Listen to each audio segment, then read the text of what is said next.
1 Maccabees. Chapter 1. Alexander of Macedon, son of Philip, had come from the land of Kittim and defeated Darius, king of the Persians and Medes, whom he succeeded as ruler, at first of Hellas. He undertook many campaigns, gained possession of many fortresses, and put the local kings to death.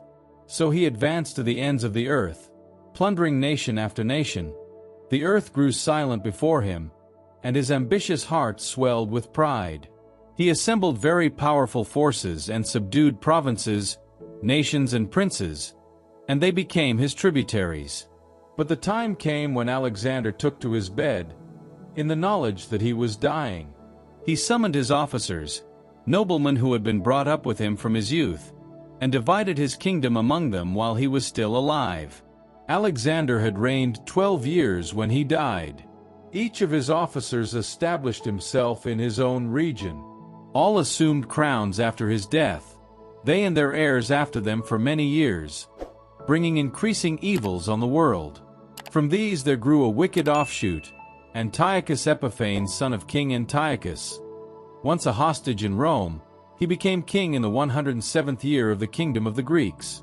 It was then that there emerged from Israel a set of renegades who led many people astray.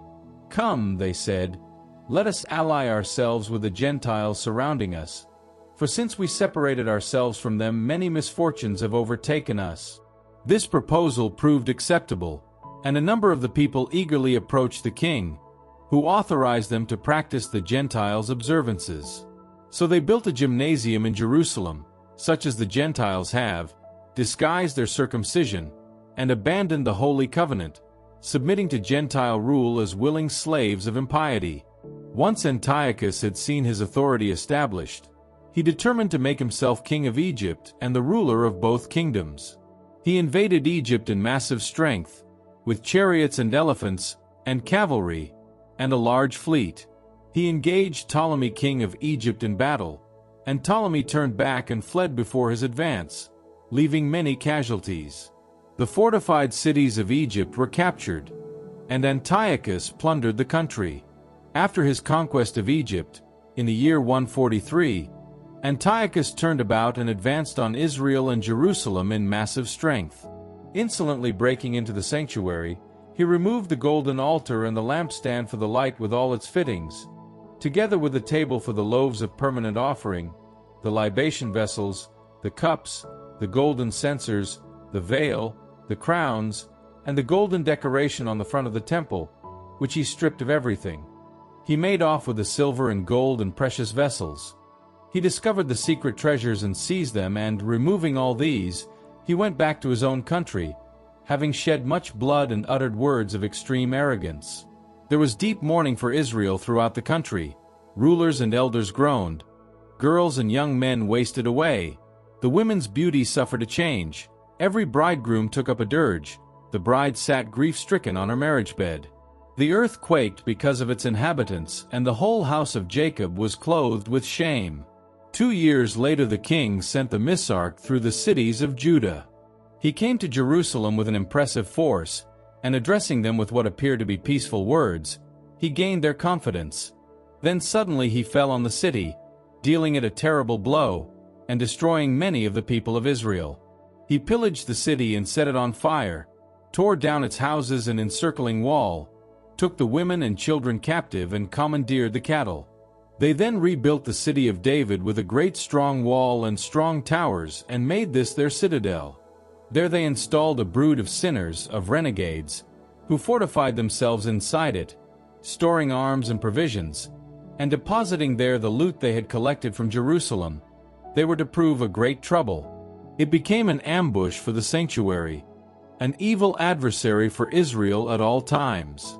They shed innocent blood all round the sanctuary and defiled the sanctuary itself. The citizens of Jerusalem fled because of them. She became a dwelling place of strangers. Estranged from her own offspring, her children forsook her. Her sanctuary became as forsaken as a desert. Her feasts were turned into mourning, her Sabbaths into a mockery, her honor into reproach. Her dishonor now fully matched her former glory. Her greatness was turned into grief. The king then issued a proclamation to his whole kingdom that all were to become a single people, each nation renouncing its particular customs. All the Gentiles conformed to the king's decree, and many Israelites chose to accept his religion, sacrificing to idols and profaning the Sabbath. The king also sent edicts by messenger to Jerusalem and the towns of Judah, directing them to adopt customs foreign to the country, banning burnt offerings, sacrifices and libations from the sanctuary, profaning Sabbaths and feasts, defiling the sanctuary and everything holy, building altars, shrines and temples for idols, sacrificing pigs and unclean beasts, leaving their sons uncircumcised, and prostituting themselves to all kinds of impurity and abomination, so that they should forget the law and revoke all observance of it. Anyone not obeying the king's command was to be put to death. Writing in such terms to every part of his kingdom, the king appointed inspectors for the whole people and directed all the towns of Judah to offer sacrifice city by city.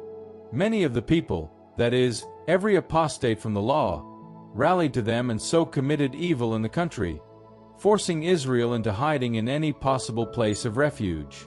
On the 15th day of Chislev in the year 145, the king built the appalling abomination on top of the altar of burnt offering, and altars were built in the surrounding towns of Judah and incense offered at the doors of houses and in the streets. Any books of the law that came to light were torn up and burned. Whenever anyone was discovered possessing a copy of the covenant or practicing the law, the king's decree sentenced him to death. Month after month they took harsh action against any offenders they discovered in the towns of Israel. On the 25th day of each month, sacrifice was offered on the altar erected on top of the altar of burnt offering. Women who had had their children circumcised were put to death according to the edict with their babies hung round their necks, and the members of their household and those who had performed the circumcision were executed with them. Yet there were many in Israel who stood firm and found the courage to refuse unclean food. They chose death rather than contamination by such fare or profanation of the Holy Covenant, and they were executed. It was a truly dreadful retribution that visited Israel.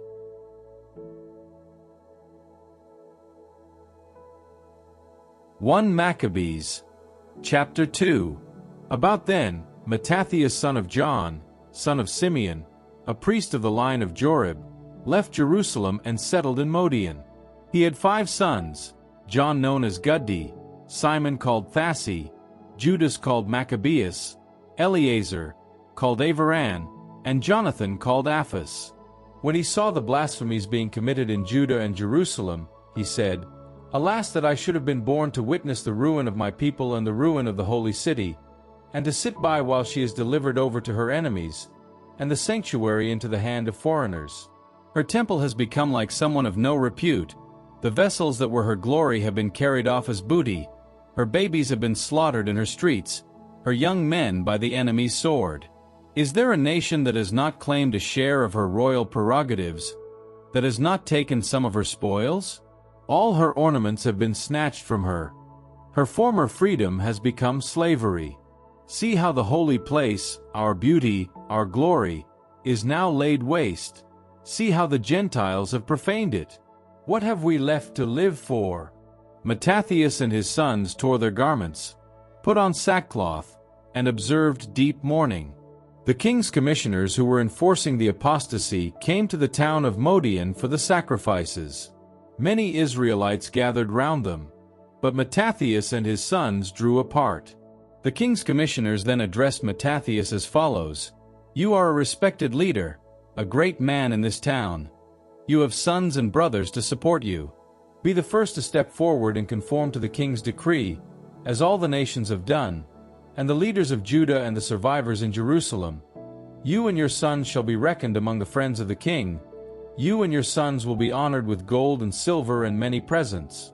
Raising his voice, Mattathias retorted, "Even if every nation living in the king's dominions obeys him, each forsaking its ancestral religion to conform to his decrees, I, my sons and my brothers will still follow the covenant of our ancestors.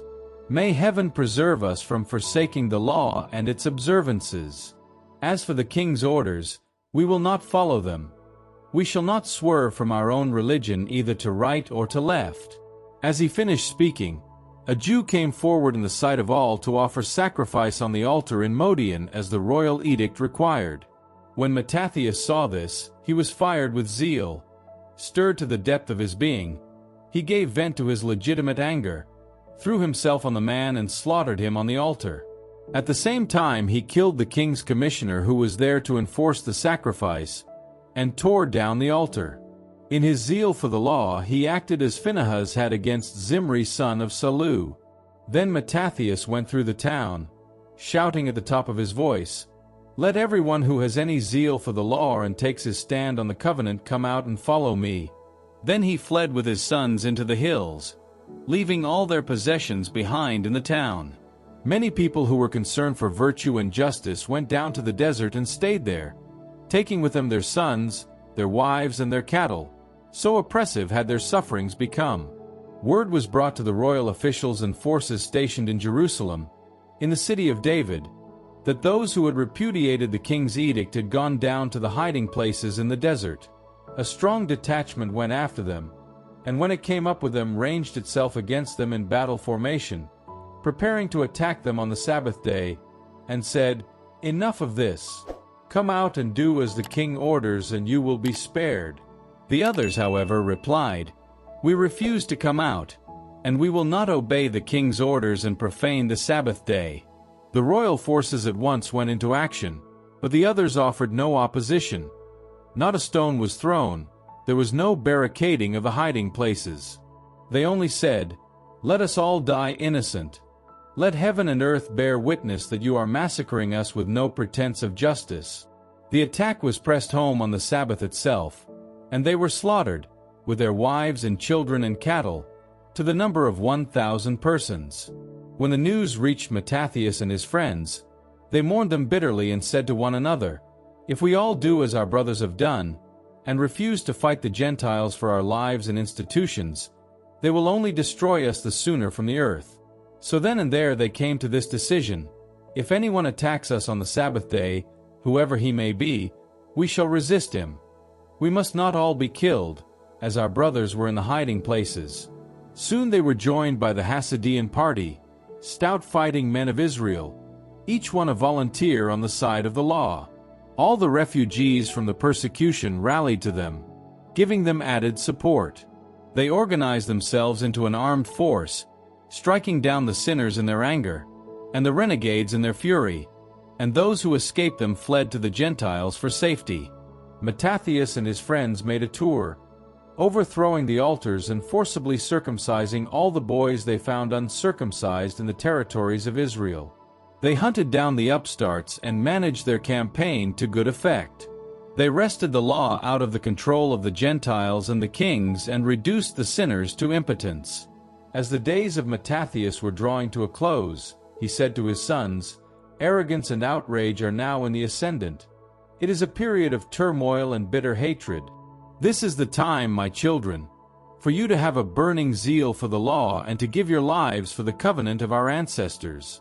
Remember the deeds performed by our ancestors, each in his generation, and you will win great honor and everlasting renown.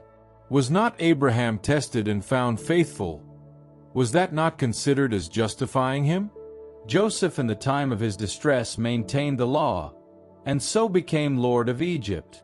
Phinehas, our father, in return for his burning zeal, received the covenant of everlasting priesthood. Joshua, for carrying out his task, became judge of Israel. Caleb, for his testimony before the assembled people, received an inheritance in the land. David, for his generous heart, inherited the throne of an everlasting kingdom. Elijah, for his consuming fervor for the law, was caught up to heaven itself. Hananiah, Azariah, and Mishael, for their fidelity, were saved from the flame. Daniel, for his singleness of heart, was rescued from the lion's jaws. Know then that, generation after generation, no one who hopes in him will be overcome. Do not fear the threats of the sinner. All his brave show must come to the dunghill and the worms. Exalted today, tomorrow he is nowhere to be found. For he has returned to the dust he came from, and his scheming is brought to nothing. My children, Be resolute and courageous for the law, for it will bring you glory. Here is your brother Simeon. I know he is a man of sound judgment. Listen to him all your lives. Let him take your father's place. Judas Maccabeus, strong and brave from his youth. Let him be your general and conduct the war against the Gentiles. The rest of you are to enroll in your ranks all those who keep the law, and to assure the vengeance of your people. Pay back the Gentiles to the full, and hold fast to the ordinance of the law. Then he blessed them and was joined to his ancestors. He died in the year 146 and was buried in his ancestral tomb at Modian, and all Israel mourned him deeply.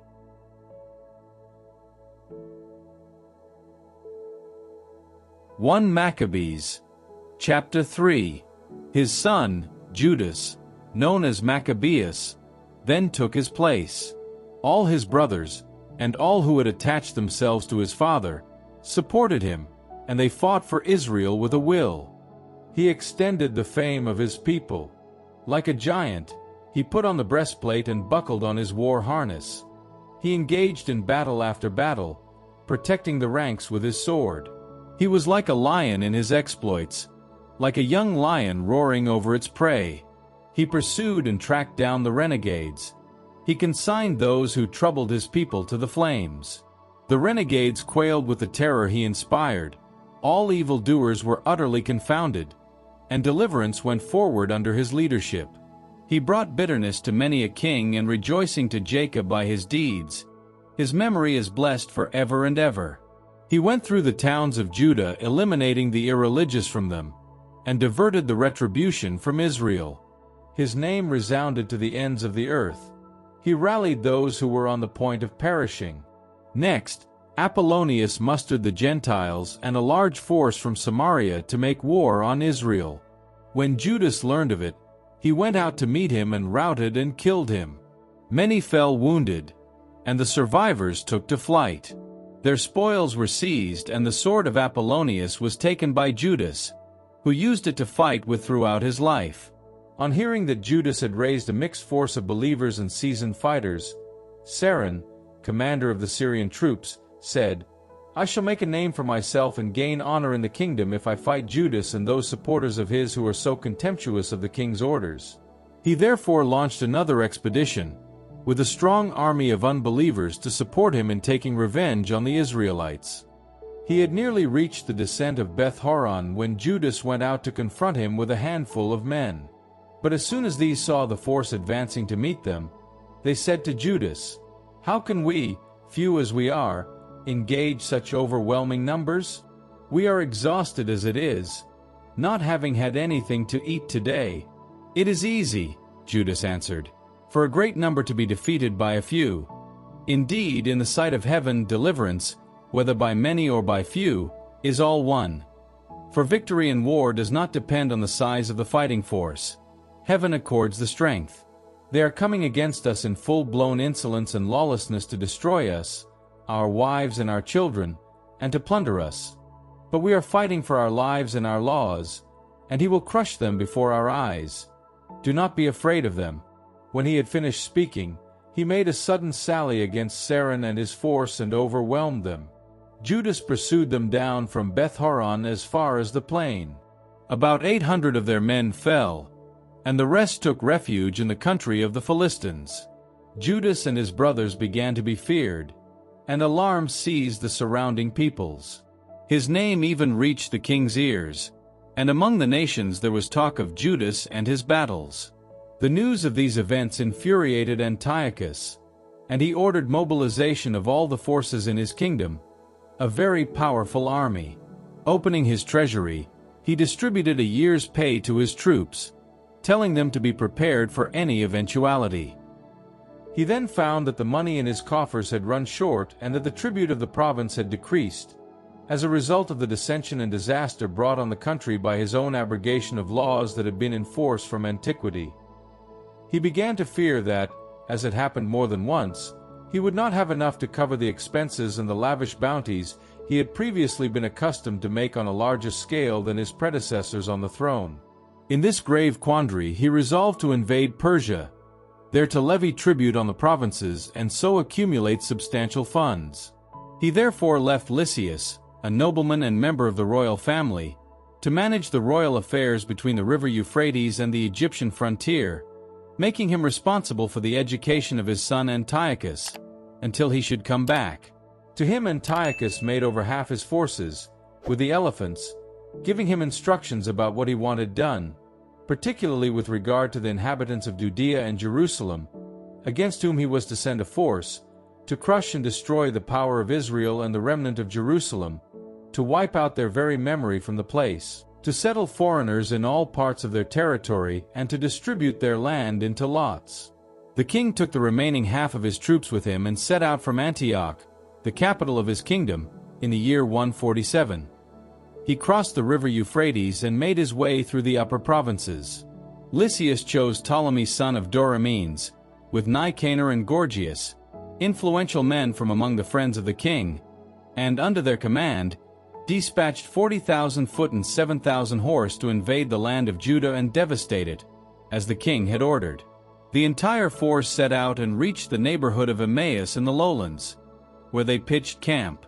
The local merchants, hearing the news of this, arrived at the camp, bringing with them a large amount of gold and silver, and fetters as well, proposing to buy the Israelites as slaves. They were accompanied by a company from Idumea and the Philistine country. Judas and his brothers saw that the situation was going from bad to worse and that armies were camping in their territory. They were also well aware that the king had ordered the people's total destruction. So they said to each other, "Let us restore the ruins of our people and fight for our people and our sanctuary." The assembly was summoned, to prepare for war, to offer prayer and to implore compassion and mercy. Jerusalem was as empty as a desert, none of her children to go in and out. The sanctuary was trodden underfoot. Men of an alien race held the citadel, which had become a lodging for Gentiles. There was no more rejoicing for Jacob. The flute and lyre were mute. After mustering, they made their way to Mizpah, opposite Jerusalem, since Mizpah was traditionally a place of prayer for Israel. That day they fasted and put on sackcloth, covering their heads with ashes and tearing their garments. For the guidance that the Gentiles would have sought from the images of their false gods, they opened the book of the law. They also brought out the priestly vestments, with first fruits and tithes, and marshaled the Nazarites who had completed the period of their vow. Then, raising their voices to heaven, they cried, "What shall we do with these people, and where are we to take them? Your holy place has been trampled underfoot and defiled. Your priests mourn in their humiliation, and now the Gentiles are in alliance to destroy us. You know what they have in mind for us. How can we stand up and face them if you do not come to our aid?" Then they sounded the trumpets and raised a great shout. Next, Judas appointed leaders for the people, to command 1,000, 100, 50 or 10 men. Those who were in the middle of building a house, or were about to be married, or were planting a vineyard, or were afraid, he told to go home again, as the law allowed. The column then marched off and took up a position south of Emmaus. "Stand to your arms," Judas told them. "Acquit yourselves bravely. In the morning be ready to fight these Gentiles massed against us to destroy us and our sanctuary. Better for us to die in battle than to watch the ruin of our nation and our holy place. Whatever be the will of heaven, he will perform it."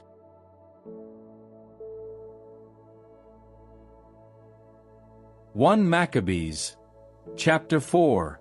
Gorgias took with him 5,000 foot and 1,000 picked cavalry, and the force moved off by night with the object of attacking the Jewish position and dealing them an unexpected blow. The men from the citadel were there to guide him. Judas got wind of it and himself moved off with his fighters to strike at the royal army at Emmaus, while its fighting troops were still dispersed outside the camp. Hence, when Gorgias reached Judas' camp, he found no one and began looking for the Jews in the mountains. "For," he said, "we have got them on the run." First light found Judas in the plain with 3,000 men, although these lacked the armor and swords they would have wished. They could now see the Gentile encampment with its strong fortifications and cavalry surrounding it, clearly people who understood warfare. Judas said to his men, "Do not be afraid of their numbers, and do not flinch at their attack. Remember how our ancestors were delivered at the Red Sea when Pharaoh was pursuing them in force. And now let us call on heaven.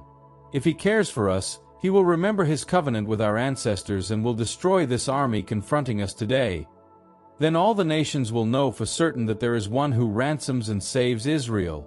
The foreigners looked up and, seeing the Jews advancing against them, came out of the camp to join battle. Judas' men sounded the trumpet and engaged them. The Gentiles were defeated and fled towards the plain, and all the stragglers fell by the sword. The pursuit continued as far as Gezer and the plains of Idumea, Azotus and Jamnia, and the enemy lost about 3,000 men. Breaking off the pursuit, Judas returned with his men and said to the people, "Never mind the booty, for we have another battle ahead of us. Gorgias and his troops are still near us in the mountains. First stand up to our enemies and fight them, and then you can safely collect the booty." The words were hardly out of Judas' mouth when a detachment came into view, peering down from the mountain. Observing that their own troops had been routed and that the camp had been fired, since the smoke, which they could see, attested the fact, they were panic-stricken at the sight. And when, furthermore, they saw Judas' troops drawn up for battle on the plain, they all fled into Philistine territory. Judas then turned back to plunder the camp, and a large sum in gold and silver, with violet and sea-purple stuffs, and many other valuables were carried off. On their return, the Jews chanted praises to heaven, singing, "He is kind and his love is everlasting." That day had seen a remarkable deliverance in Israel. Those of the foreigners who had escaped came and gave Lysias an account of all that had happened. The news shocked and dismayed him, for affairs in Israel had not gone as he intended, and the result was quite the opposite to what the king had ordered. The next year he mobilized 60,000 picked troops and 5,000 cavalry with the intention of finishing off the Jews. They advanced into Idumea and made their base at Beth-zur, where Judas met them with 10,000 men.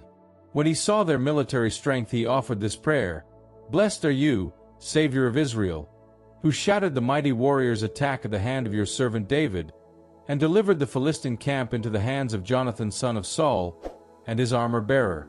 Crush this expedition in the same way at the hands of your people Israel. Let their troops and cavalry bring them nothing but shame. Sow panic in their ranks, confound the confidence they put in their numbers, and send them reeling in defeat. Overthrow them by the sword of those who love you, and all who acknowledge your name will sing your praises." The two forces engaged, and 5,000 men of Lysias' troops fell in hand-to-hand fighting. Seeing the rout of his army and the courage of Judas' troops and their readiness to live or die nobly, Lysias withdrew to Antioch, where he recruited mercenaries for a further invasion of Judea in even greater strength. Judas and his brothers then said, "Now that our enemies have been defeated, let us go up to purify the sanctuary and dedicate it." So they marshaled the whole army, and went up to Mount Zion. There they found the sanctuary deserted, the altar desecrated, the gates burnt down, and vegetation growing in the courts as it might in a wood or on some mountain, while the storerooms were in ruins. They tore their garments and mourned bitterly, putting dust on their heads. They prostrated themselves on the ground, and when the trumpets gave the signal, they cried aloud to heaven. Judas then ordered his men to keep the citadel garrison engaged until he had purified the sanctuary. Next, he selected priests who were blameless and zealous for the law to purify the sanctuary and remove the stones of the pollution to some unclean place. They discussed what should be done about the altar of burnt offering which had been profaned, and very properly decided to pull it down, rather than later be embarrassed about it since it had been defiled by the Gentiles. They therefore demolished it and deposited the stones in a suitable place on the hill of the dwelling to await the appearance of a prophet who should give a ruling about them. They took unhewn stones, as the law prescribed, and built a new altar on the lines of the old one. They restored the holy place and the interior of the dwelling, and purified the courts. They made new sacred vessels, and brought the lampstand, the altar of incense, and the table into the temple. They burned incense on the altar and lit the lamps on the lampstand, and these shone inside the temple. They placed the loaves on the table and hung the curtains and completed all the tasks they had undertaken. On the 25th of the 9th month, Chislev, in the year 148, they rose at dawn and offered a lawful sacrifice on the new altar of burnt offering which they had made. The altar was dedicated, to the sound of hymns, zither, lyres and cymbals, at the same time of year and on the same day on which the Gentiles had originally profaned it. The whole people fell prostrate in adoration, and then praised heaven who had granted them success. For 8 days they celebrated the dedication of the altar, joyfully offering burnt offerings, communion and thanksgiving sacrifices. They ornamented the front of the temple with crowns and bosses of gold, renovated the gates and storerooms, providing the latter with doors. There was no end to the rejoicing among the people, since the disgrace inflicted by the Gentiles had been effaced.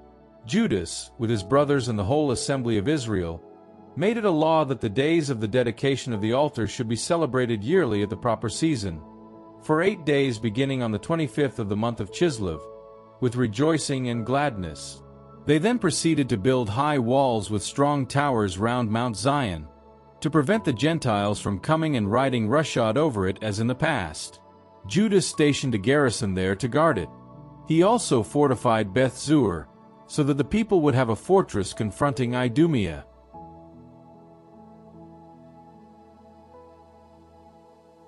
1 Maccabees, chapter 5. When the surrounding nations heard that the altar had been rebuilt and the sanctuary restored to what it had been before, they became very angry and decided to destroy the descendants of Jacob living among them. They began to murder and evict our people. Judas made war on the sons of Esau in Idumea, in the region of Acrabattene where they were besieging the Israelites. He dealt them a serious blow, drove them off and despoiled them. He also remembered the wickedness of the sons of Bean, who were a menace and a trap for the people with their ambushes on the roads. Having blockaded them in their town and besieged them, he put them under the curse of destruction. He then set fire to their towers and burned them down with everyone inside. Next, he crossed over to the Ammonites where he found a strong fighting force and a numerous people, commanded by Timotheus. He fought many battles with them, defeated them and cut them to pieces. Having captured Jazer and its dependent villages, he retired to Judea. Next, the Gentiles of Gilead banded together to destroy the Israelites living in their territory.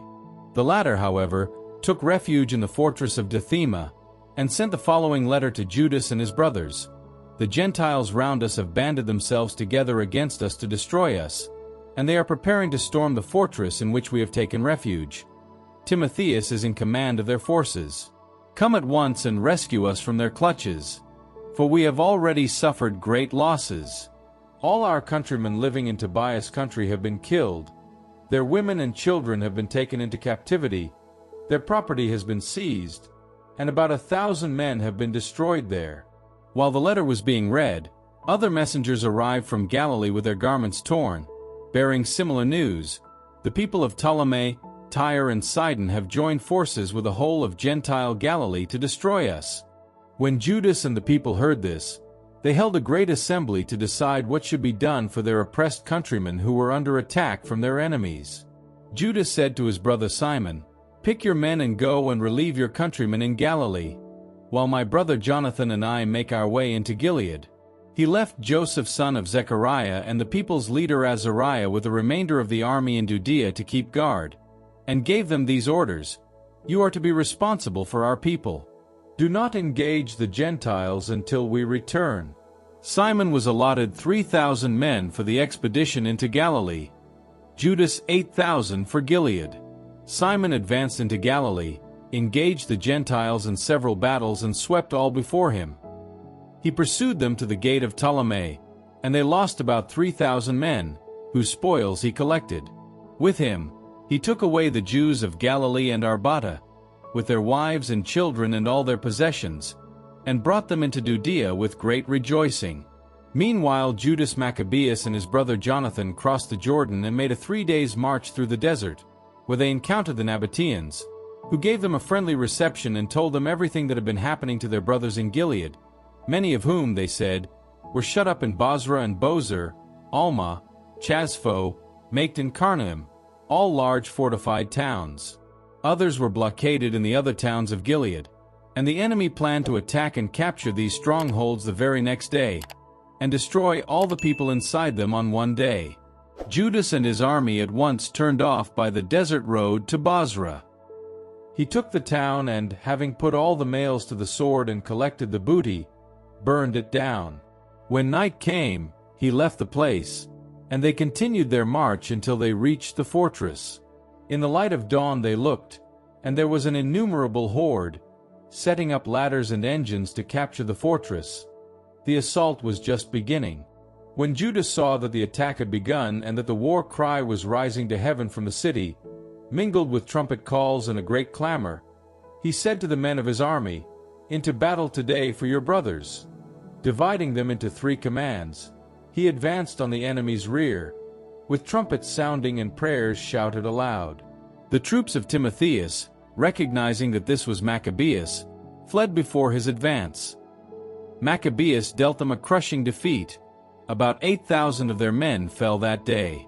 Then, wheeling on Alma, he attacked and captured it and, having killed all the males and collected the booty, burned the place down. From there he moved on and took Chazpho, Maked, Bozer and the remaining towns of Gilead.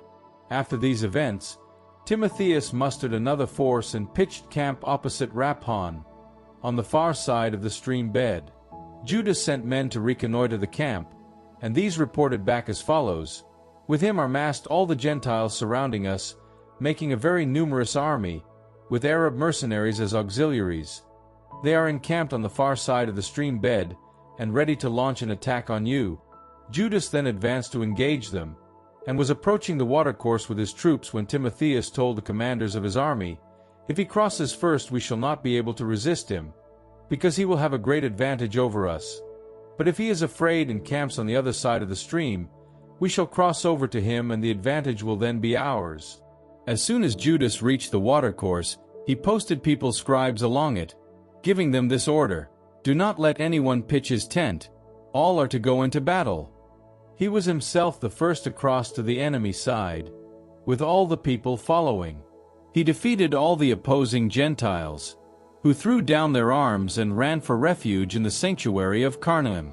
The Jews first captured the town and then burned down the temple with everyone inside. And so Carnaim was overthrown, and the enemy could offer no further resistance to Judas.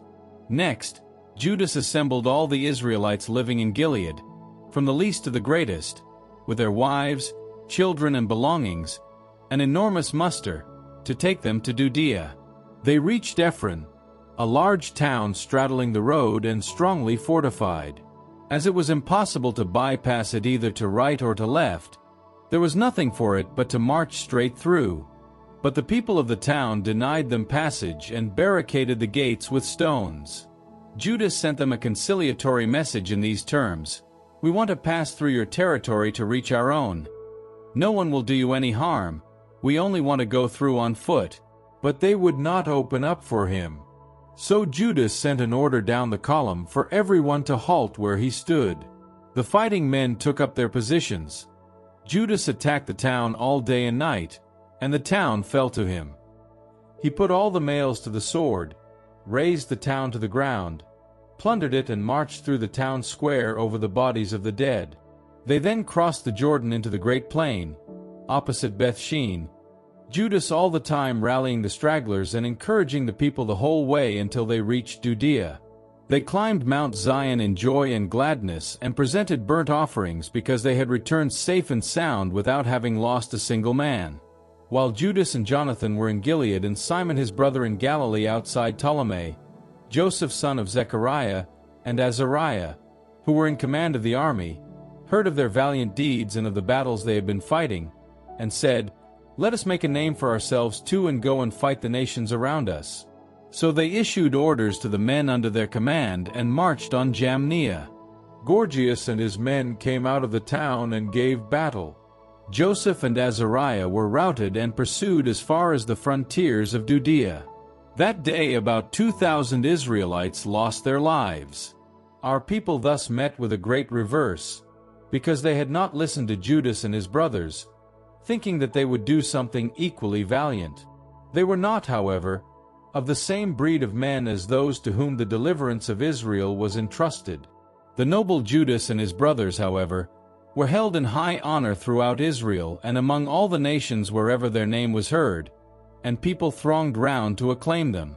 Judas marched out with his brothers to fight the Edomites in the country towards the south. He stormed Hebron and its dependent villages, threw down its fortifications and burned down its encircling towers. Leaving there, he made for the country of the Philistines and passed through Marissa. Among the fallen in that day's fighting were some priests who sought to prove their courage there by joining in the battle, a foolhardy venture. Judas next turned on Azotus, which belonged to the Philistines. He overthrew their altars, burned the statues of their gods, and, having pillaged their towns, withdrew to Judea.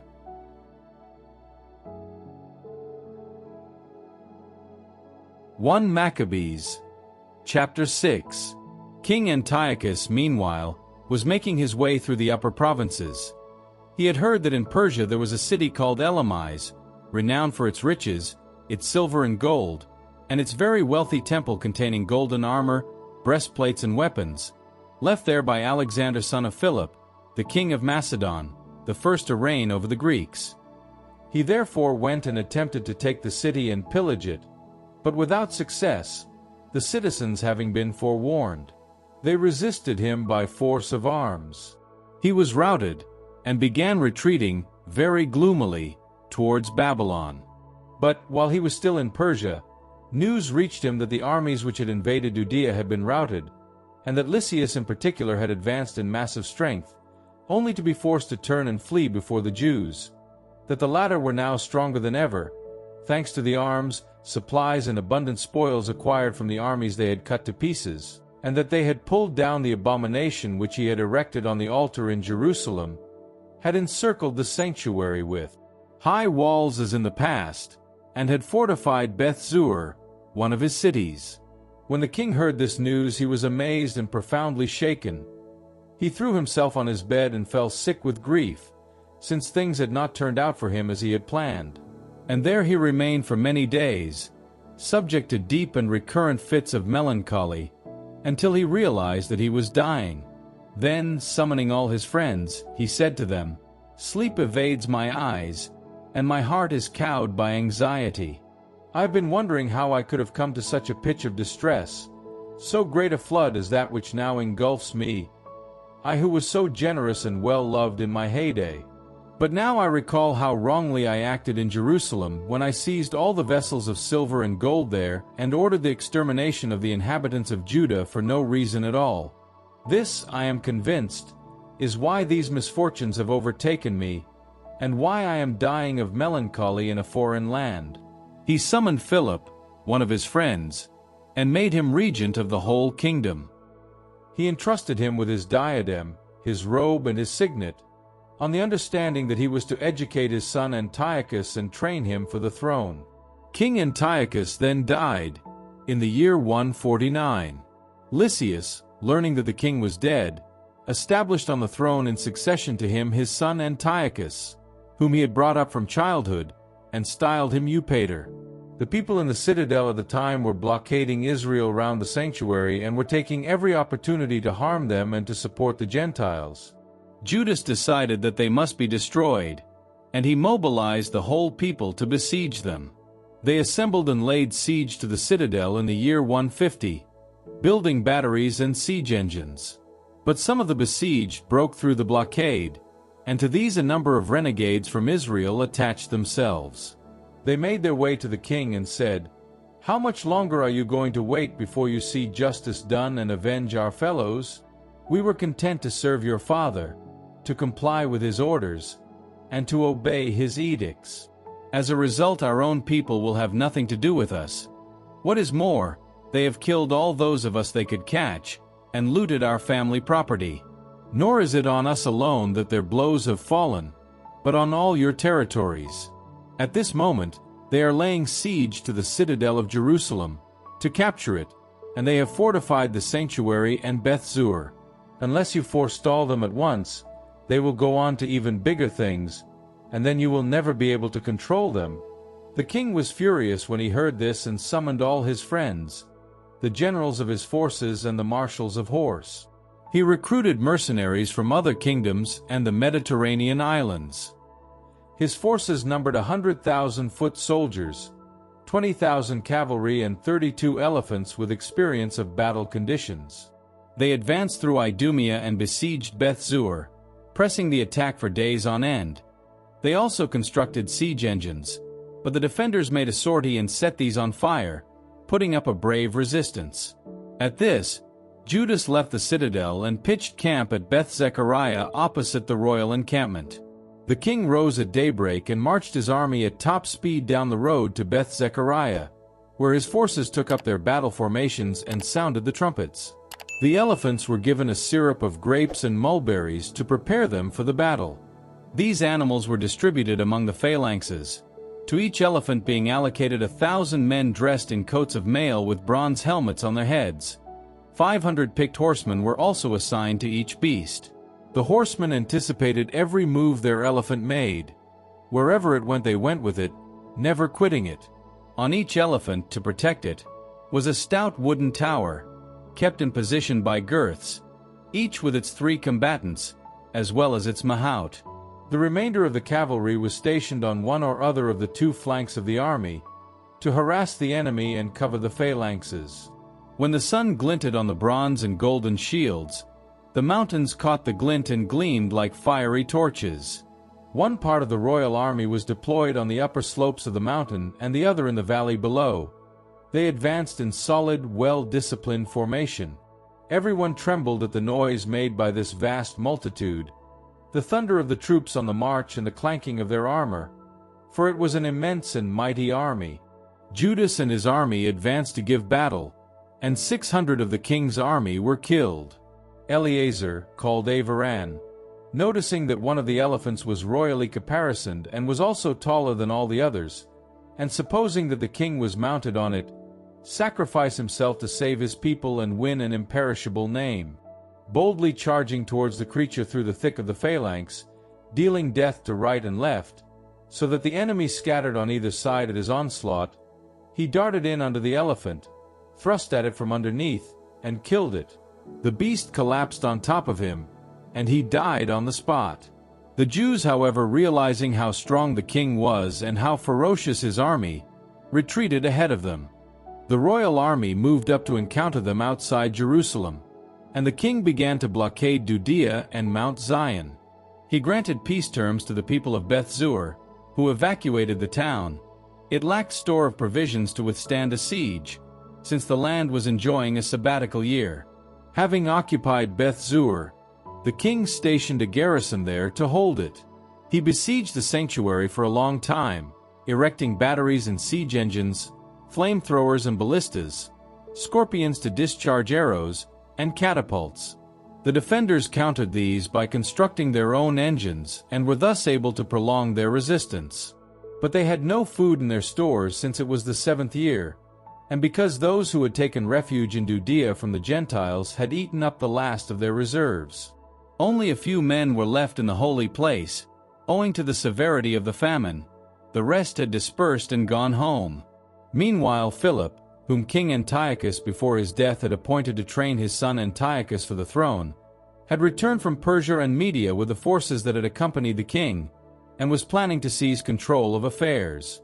On hearing this, Lysias at once decided to leave, and said to the king, the generals of the army and the men, "We are growing weaker every day. We are short of food, and the place we are besieging is well fortified. Moreover, the affairs of the kingdom demand our attention. Let us offer the hand of friendship to these men and make peace with them and with their whole nation. Let us grant them permission to follow their own customs as before, since it is our abolition of these customs that has provoked them into acting like this."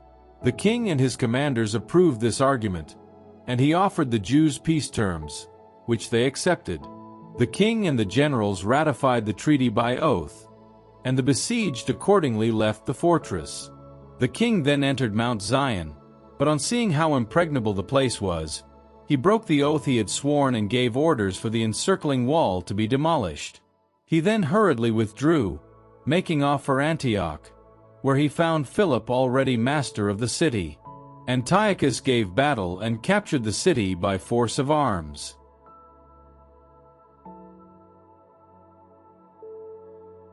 1 Maccabees, chapter 7.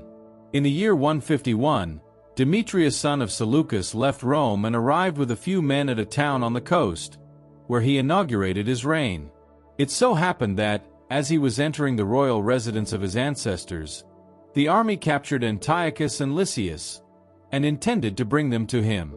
On hearing this, he said, "Keep them out of my sight." The army put them to death, and Demetrius ascended his throne. Next, all those Israelites without law or piety, led by Alcimus, whose ambition was to become high priest, approached the king and denounced our people to him.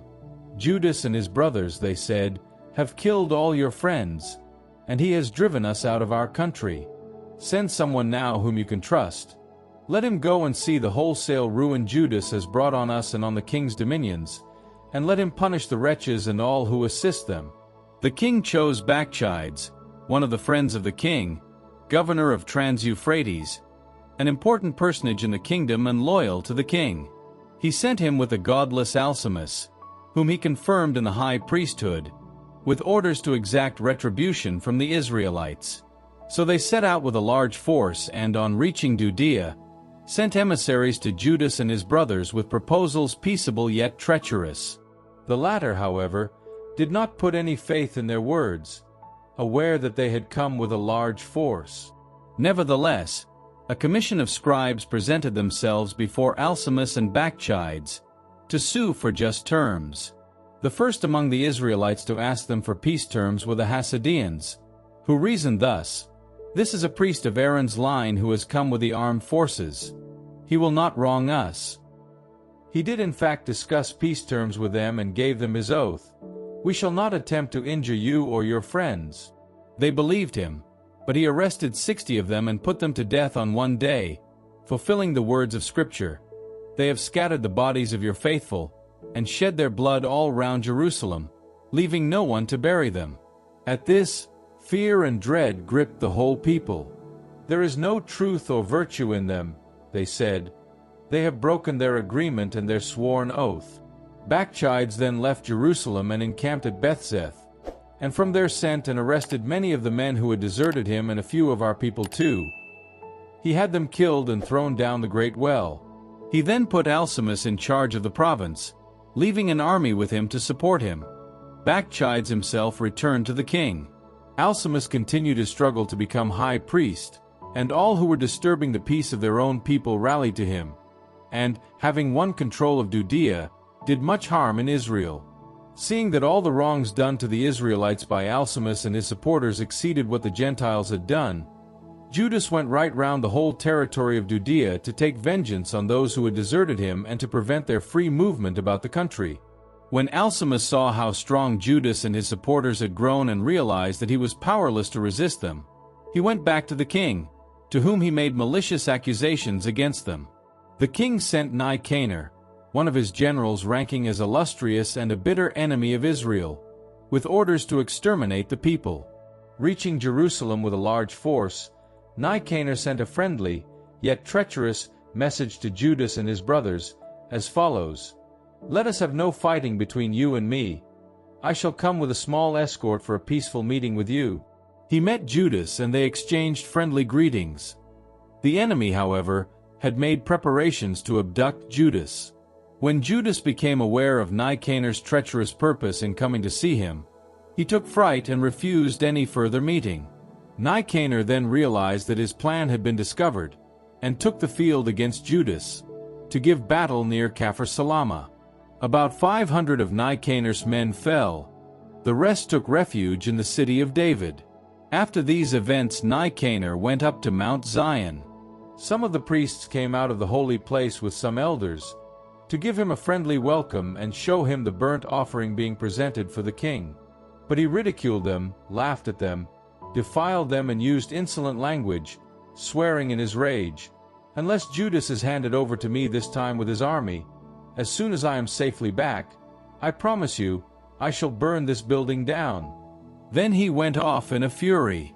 At this, the priests went in again, and stood weeping in front of the altar in the temple, saying, "You have chosen this house to be called by your name, to be a house of prayer and petition for your people. Take vengeance on this man and on his army, and let them fall by the sword. Remember their blasphemies and give them no respite." Nicanor left Jerusalem and encamped at Beth-horon, where he was joined by an army from Syria. Judas, meanwhile, camped at Adasa with 3,000 men, and offered this prayer: "When the king's envoys blasphemed, your angel went out and struck down 185,000 of his men. In the same way let us see you crush this army today, so that everyone else may know that this man has spoken blasphemously against your sanctuary. Pass judgment on him as his wickedness deserves." The armies met in battle on the 13th of the month Adar, and Nicanor's army was crushed, he himself being the first to fall in the battle. When Nicanor's soldiers saw him fall, they threw down their arms and fled. The Jews pursued them a day's journey, from Adasa to the approaches of Gezer.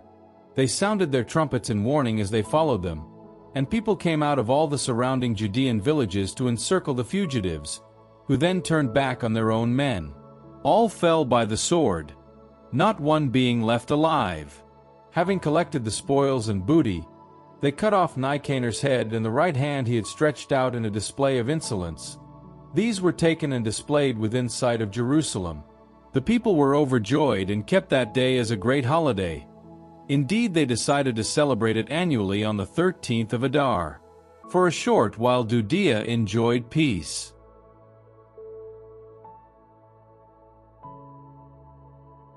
Maccabees, chapter 8. Now Judas had heard of the reputation of the Romans, how strong they were, and how well disposed towards any who made common cause with them, making a treaty of friendship with anyone who approached them. And, indeed, they were extremely powerful.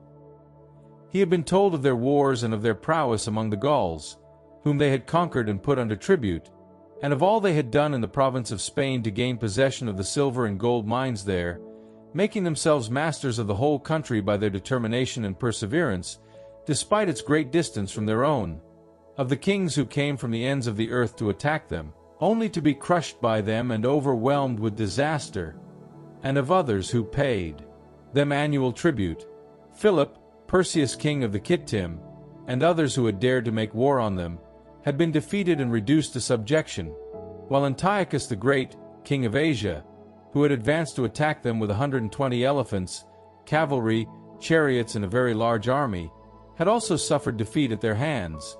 They had taken him alive and imposed on him and his successors, on agreed terms, the payment of an enormous tribute, the surrender of hostages, and the cession of the Indian territory, with Media, Lydia, and some of their best provinces, which they took from him and gave to King Eumenes. Judas had also heard how, when the Greeks planned an expedition to destroy the Romans, the latter had got wind of it and, sending a single general against them, had fought a campaign in which they inflicted heavy casualties, carried their women and children away into captivity, pillaged their goods, subdued their country, tore down their fortresses and reduced them to a slavery lasting to the present day, and how they had destroyed and subjugated all the other kingdoms and islands that resisted. But where their friends and those who relied on them were concerned, they had always stood by their friendship. They had subdued kings far and near, and all who heard their name went in terror of them. One man, if they determined to help him and advance him to a throne, would certainly occupy it, while another, if they so determined, would find himself deposed. Their influence was paramount. In spite of all this, no single one of them had assumed a crown or put on the purple for his own aggrandizement. They had set up a senate, where 320 counselors deliberated daily, constantly debating how best to regulate public affairs. They entrusted their government to one man for a year at a time, with absolute power over their whole empire, and this man was obeyed by all without envy or jealousy.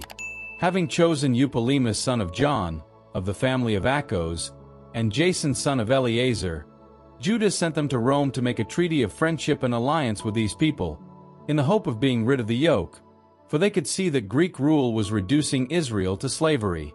The envoys made the lengthy journey to Rome and presented themselves before the Senate with their formal proposal. Judas Maccabeus and his brothers, with the Jewish people, have sent us to you to conclude a treaty of alliance and peace with you, and to enroll ourselves as your allies and friends. The proposal met with the approval of the senators. Here is a copy of the rescript which they engraved on bronze tablets and sent to Jerusalem to be kept there by the Jews as a record of peace and alliance. Good fortune attend the Romans and the Jewish nation by sea and land forever. May sword or enemy be far from them. If war comes first to Rome or any of her allies throughout her dominions, the Jewish nation will take action as her ally, as occasion may require, and do it wholeheartedly. They will not give or supply to the enemy any grain, arms, money or ships. Thus has Rome decided, and they are to honor their obligations without guarantees. In the same way, if war comes first to the Jewish nation, the Romans will support them energetically as occasion may offer, and the aggressor will not be furnished with grain, arms, money or ships. Such is the Roman decision, and they will honor these obligations without treachery. Such are the articles under which the Romans have concluded their treaty with the Jewish people. If, later, either party should decide to make any addition or deletion, they will be free to do so, and any such addition or deletion will be binding. As regards the wrongs done to them by King Demetrius, we have written to him in these terms: Why have you made your yoke lie heavy on our friends and allies the Jews? If they appeal against you again, we shall uphold their rights and make war on you by sea and land.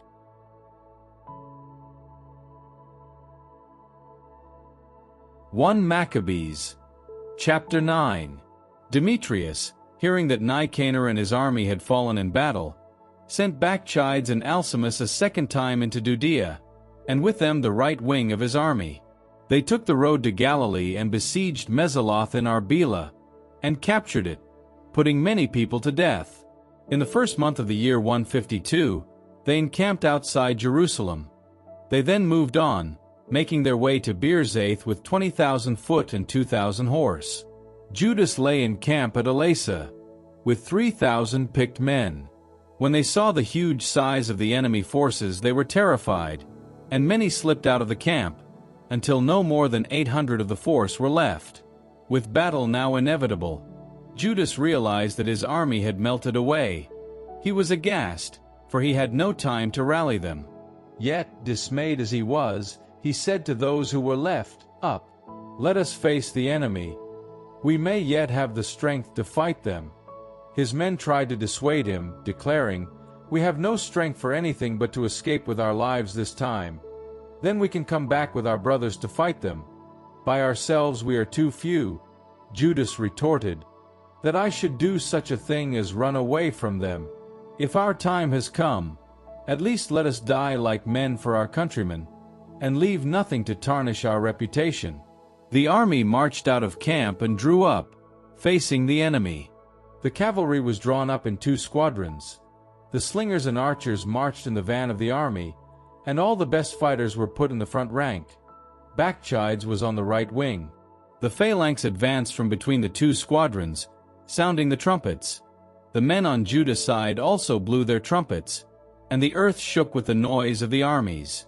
The engagement lasted from morning until evening. Judas saw that Bacchides and the main strength of his army lay on the right. All the stout-hearted rallied to him, and they crushed the right wing, pursuing them as far as the Azara hills. But when the Syrians on the left wing saw that the right had been broken, they turned and followed hot on the heels of Judas and his men to take them in the rear. The fight became desperate, and there were many casualties on both sides. Judas himself fell, and the remnant fled. Jonathan and Simon took up their brother Judas and buried him in his ancestral tomb at Modian.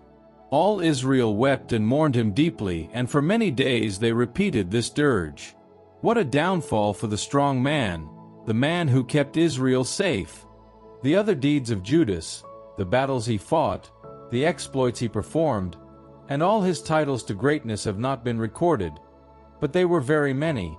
After the death of Judas, the renegades came out of hiding throughout Israel and all the evildoers reappeared. At that time there was a severe famine, and the country went over to their side. Bacchides deliberately chose the enemies of religion to administer the country. These traced and searched out the friends of Judas and brought them before Bacchides, who ill-treated and mocked them. A terrible oppression began in Israel. There had been nothing like it since the disappearance of prophecy among them. The friends of Judas then all united in saying to Jonathan, "Since your brother Judas died, there has been no one like him to head the resistance against our enemies, people like Bacchides and others who hate our nation. Accordingly, we have today chosen you to take his place as our ruler and leader and to fight our campaigns." Whereupon, Jonathan took command, in succession to his brother Judas. Bacchides, when he heard the news, made plans to kill Jonathan. But this became known to Jonathan, his brother Simon and all his supporters, and they took refuge in the desert of Tekoa, camping by the water supply at Asphar storage well.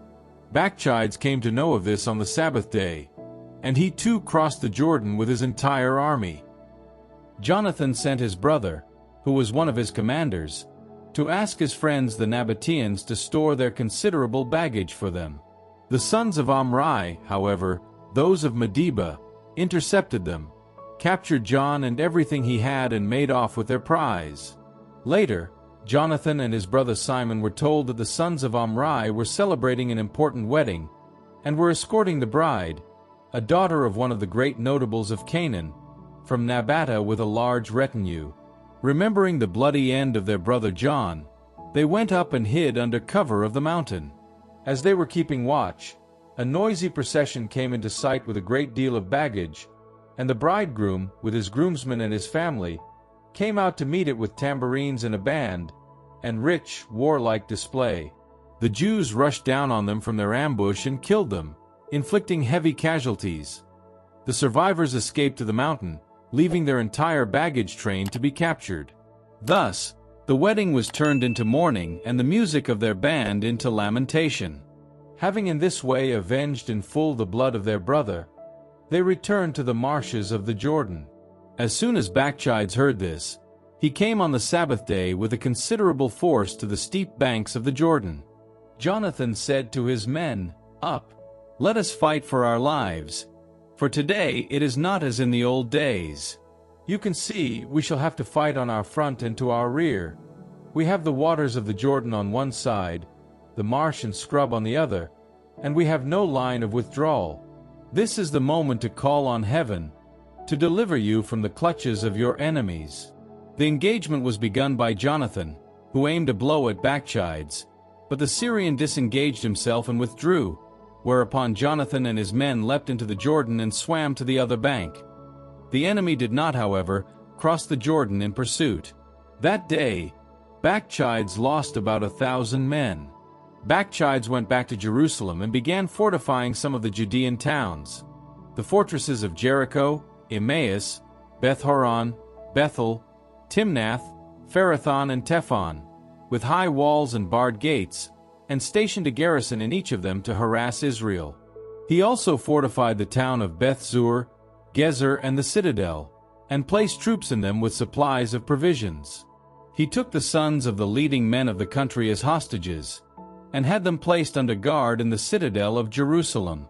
In the year 153, in the second month, Alcimus ordered the demolition of the wall of the inner court of the sanctuary, destroying the work of the prophets.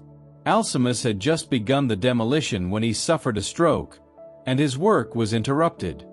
His mouth became obstructed, and his paralysis made him incapable of speaking at all or giving directions to his household. It was not long before he died in great agony. On the death of Alcimus, Bacchides went back to the king, and Judea was left in peace for 2 years. The renegades then all agreed on a plan. "Now is the time," they said, "while Jonathan and his supporters are living in peace and are full of confidence, for us to bring back Bacchides, and he will arrest the lot of them in one night." So they went to him and reached an understanding. Bacchides at once set out with a large force, and sent secret instructions to all his allies in Judea to seize Jonathan and his supporters. But they were unable to do this because their plan became known, and Jonathan and his men arrested some 50 of the men of the country who were ringleaders in the plot, and put them to death. Jonathan and Simon then retired with their partisans to Beth-Bassi in the desert. They rebuilt the ruinous parts of the place and fortified it. When Bacchides heard this, he mustered his whole force and notified his adherents in Judea. He then proceeded to lay siege to Beth-Bassi. The fighting was protracted, and he constructed siege engines. Jonathan, however, leaving his brother Simon in the town, broke out into the countryside with a handful of men. He launched a blow at Odemera and his brothers, and at the sons of Phazaron in their encampment. Whereupon, these two came into the struggle, joining forces with him. Simon and his people, meanwhile, made a sortie from the town and set fire to the siege engines. Taking the offensive against Bacchides, they defeated him.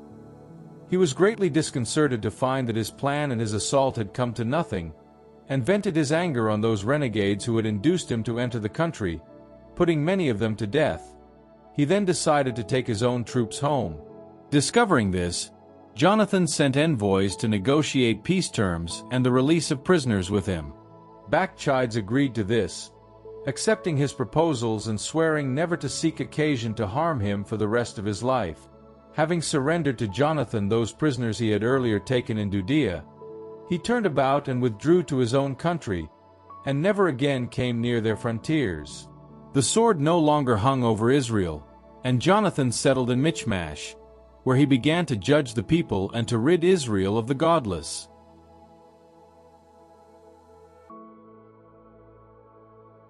1 Maccabees, chapter 10.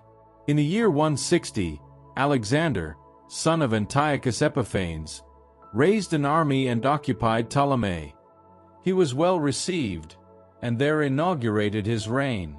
On hearing this, King Demetrius assembled a very large army and marched off to do battle with him.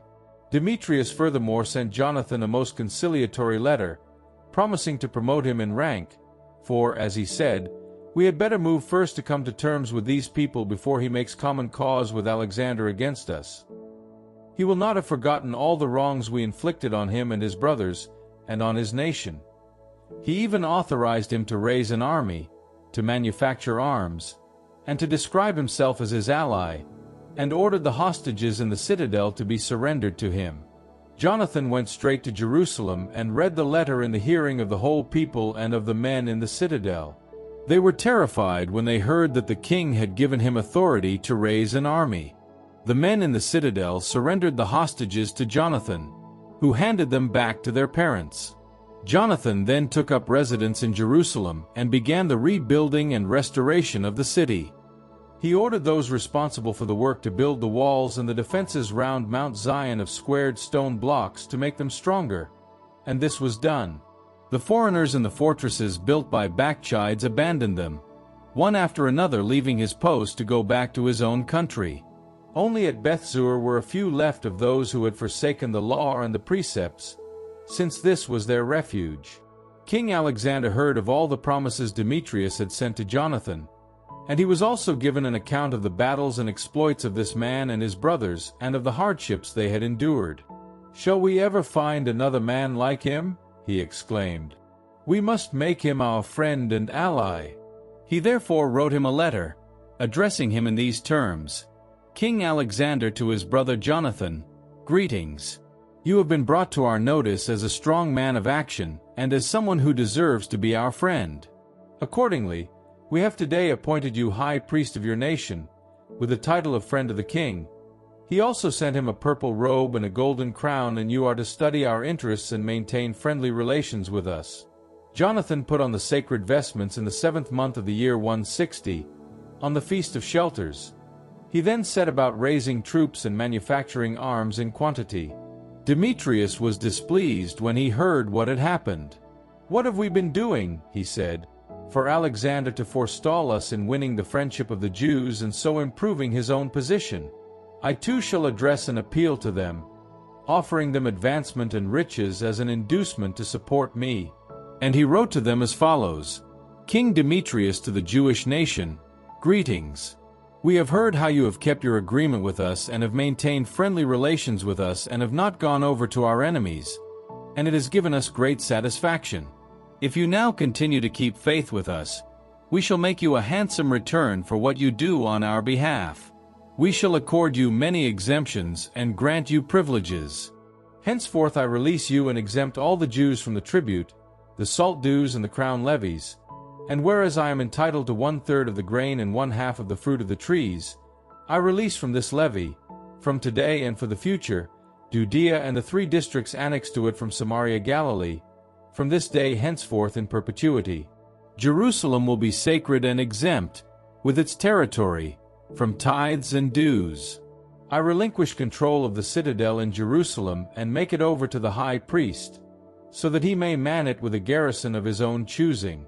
Every Jewish person taken from Judea into captivity in any part of my kingdom I set free without ransom, and decree that all will be exempt from taxes, even on their livestock. All festivals, Sabbaths, new moons and days of special observance, and the 3 days before and 3 days after a festival, will be days of exemption and quittance for all the Jews in my kingdom, and no one will have the right to exact payment from, or to molest, any of them for any matter whatsoever. Jews will be enrolled in the king's forces to the number of 30,000 men and receive maintenance on the same scale as the rest of the king's forces. Some of them will be stationed in the king's major fortresses, and from among others appointments will be made to positions of trust in the kingdom. Their officers and commanders will be appointed from their own number and will live under their own laws, as the king has prescribed for Judea. As regards the 3 districts annexed to Judea from the province of Samaria, these will be integrated into Judea and considered as coming under one governor, obeying the high priest's authority and no other. Ptolemy and the land thereto pertaining I present to the sanctuary in Jerusalem, to meet the necessary expenses of public worship. And I make a personal grant of 15,000 silver shekels annually chargeable to the royal revenue from appropriate places. And the entire surplus, which has not been paid in by the officials as in previous years, will henceforth be paid over by them for work on the temple. In addition, the sum of 5,000 silver shekels, levied annually on the profits of the sanctuary, as shown in the annual accounts, is also relinquished as the perquisite of the priests who perform the liturgy. Anyone who takes refuge in the temple in Jerusalem or any of its precincts, when in debt to the royal exchequer or otherwise, will be discharged in full possession of all the goods he owns in my kingdom. As regards the building and restoration of the sanctuary, the expense of the work will be met from the royal exchequer. The reconstruction of the walls of Jerusalem and the fortification of the perimeter will also be a charge on the royal exchequer, as also the reconstruction of other city walls in Judea. When Jonathan and the people heard these proposals, they put no faith in them and refused to accept them, remembering what great wrongs Demetrius had done to Israel and how cruelly he had oppressed them. They decided in favor of Alexander, since he seemed to offer the better inducements of the two, and they became his constant allies. King Alexander now mustered large forces and advanced against Demetrius. The 2 kings met in battle. Alexander's army was routed, and Demetrius pursued him and defeated his troops. He continued the battle with vigor until sunset. Demetrius himself, however, was killed the same day. Alexander sent ambassadors to Ptolemy king of Egypt with this message: "Since I have returned to my kingdom, have ascended the throne of my ancestors, have gained control by crushing Demetrius, and so recovered our country, for I fought him and we crushed both him and his army, and I now occupy his royal throne, let us now make a treaty of friendship. Give me your daughter in marriage. As your son-in-law, I shall give you, and her, presents which are worthy of you." King Ptolemy replied as follows: "Happy the day when you returned to the land of your ancestors and ascended their royal throne. I shall at once do for you what your letter proposes. But meet me at Ptolemy, so that we can see one another, and I shall become your father-in-law, as you have asked." Ptolemy left Egypt with his daughter Cleopatra and reached Ptolemy in the year 162. King Alexander went to meet him, and Ptolemy gave him the hand of his daughter Cleopatra and celebrated her wedding in Ptolemy with great magnificence, as kings do. King Alexander then wrote to Jonathan to come and meet him. Jonathan made his way in state to Ptolemy and met the two kings. He gave them and their friends silver and gold, and many gifts, and made a favorable impression on them. A number of scoundrels, the pest of Israel, combined to denounce him, but the king paid no attention to them. In fact, the king commanded that Jonathan should be divested of his own garments and clothed in the purple, which was done. The king then seated him by his side and said to his officers, "Escort him into the center of the city and proclaim that no one is to bring charges against him on any count. No one is to molest him for any reason." And so, when his accusers saw the honor done him by this proclamation, and Jonathan himself invested in the purple, they all fled. The king did him the honor of enrolling him among the first friends, and appointed him commander-in-chief and governor-general. Jonathan then returned to Jerusalem in peace and gladness. In the year 165, Demetrius son of Demetrius came from Crete to the land of his ancestors. When King Alexander heard of it, he was plunged into gloom, and retired to Antioch. Demetrius confirmed Apollonius as governor of Coele Syria. The latter assembled a large force, encamped at Jamnia, and sent the following message to Jonathan the high priest: "You are entirely alone in rising against us, and now I find myself ridiculed and reproached on your account. Why do you use your authority to our disadvantage in the mountains? If you are so confident in your forces, come down now to meet us on the plain and let us take each other's measure there. On my side I have the strength of the towns. Ask and learn who I am and who the others supporting us are. You will hear that you cannot stand up to us, since your ancestors were twice routed on their own ground. Nor will you now be able to withstand the cavalry or so great an army on the plain, where there is neither rock nor stone, nor refuge of any kind." On hearing Apollonius' words, Jonathan's spirit was roused. He picked 10,000 men and left Jerusalem, and his brother Simon joined him with reinforcements. He drew up his forces outside Joppa, the citizens having shut him out, since Apollonius had a garrison in Joppa.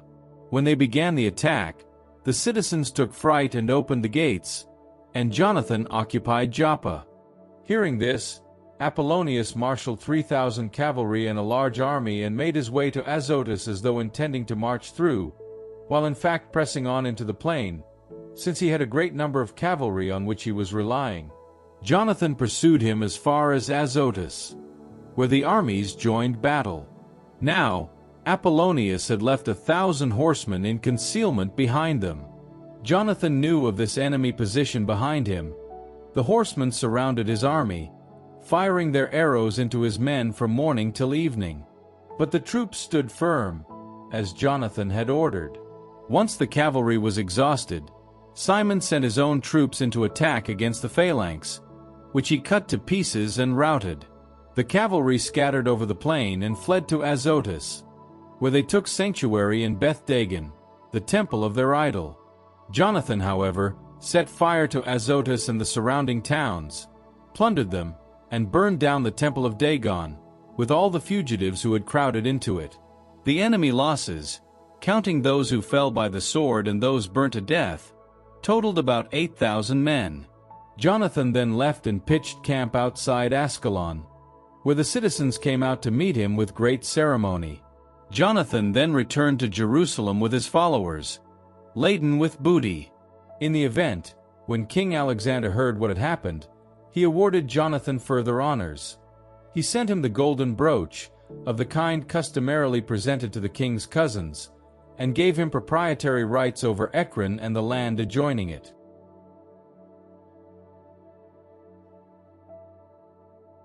1 Maccabees, Chapter 11. The king of Egypt then assembled an army as numerous as the sands of the seashore, with many ships, and set out to take possession of Alexander's kingdom by a ruse and add it to his own kingdom. He set off for Syria with protestations of peace, and the people of the towns opened their gates to him and came out to meet him, since King Alexander's orders were to welcome him, Ptolemy being his father-in-law. On entering the towns, however, Ptolemy quartered troops as a garrison in each one. When he reached Azotus, he was shown the burnt-out temple of Dagon, with Azotus and its suburbs in ruins, corpses scattered here and there, and the charred remains of those whom Jonathan had burnt to death in the battle, piled into heaps along his route.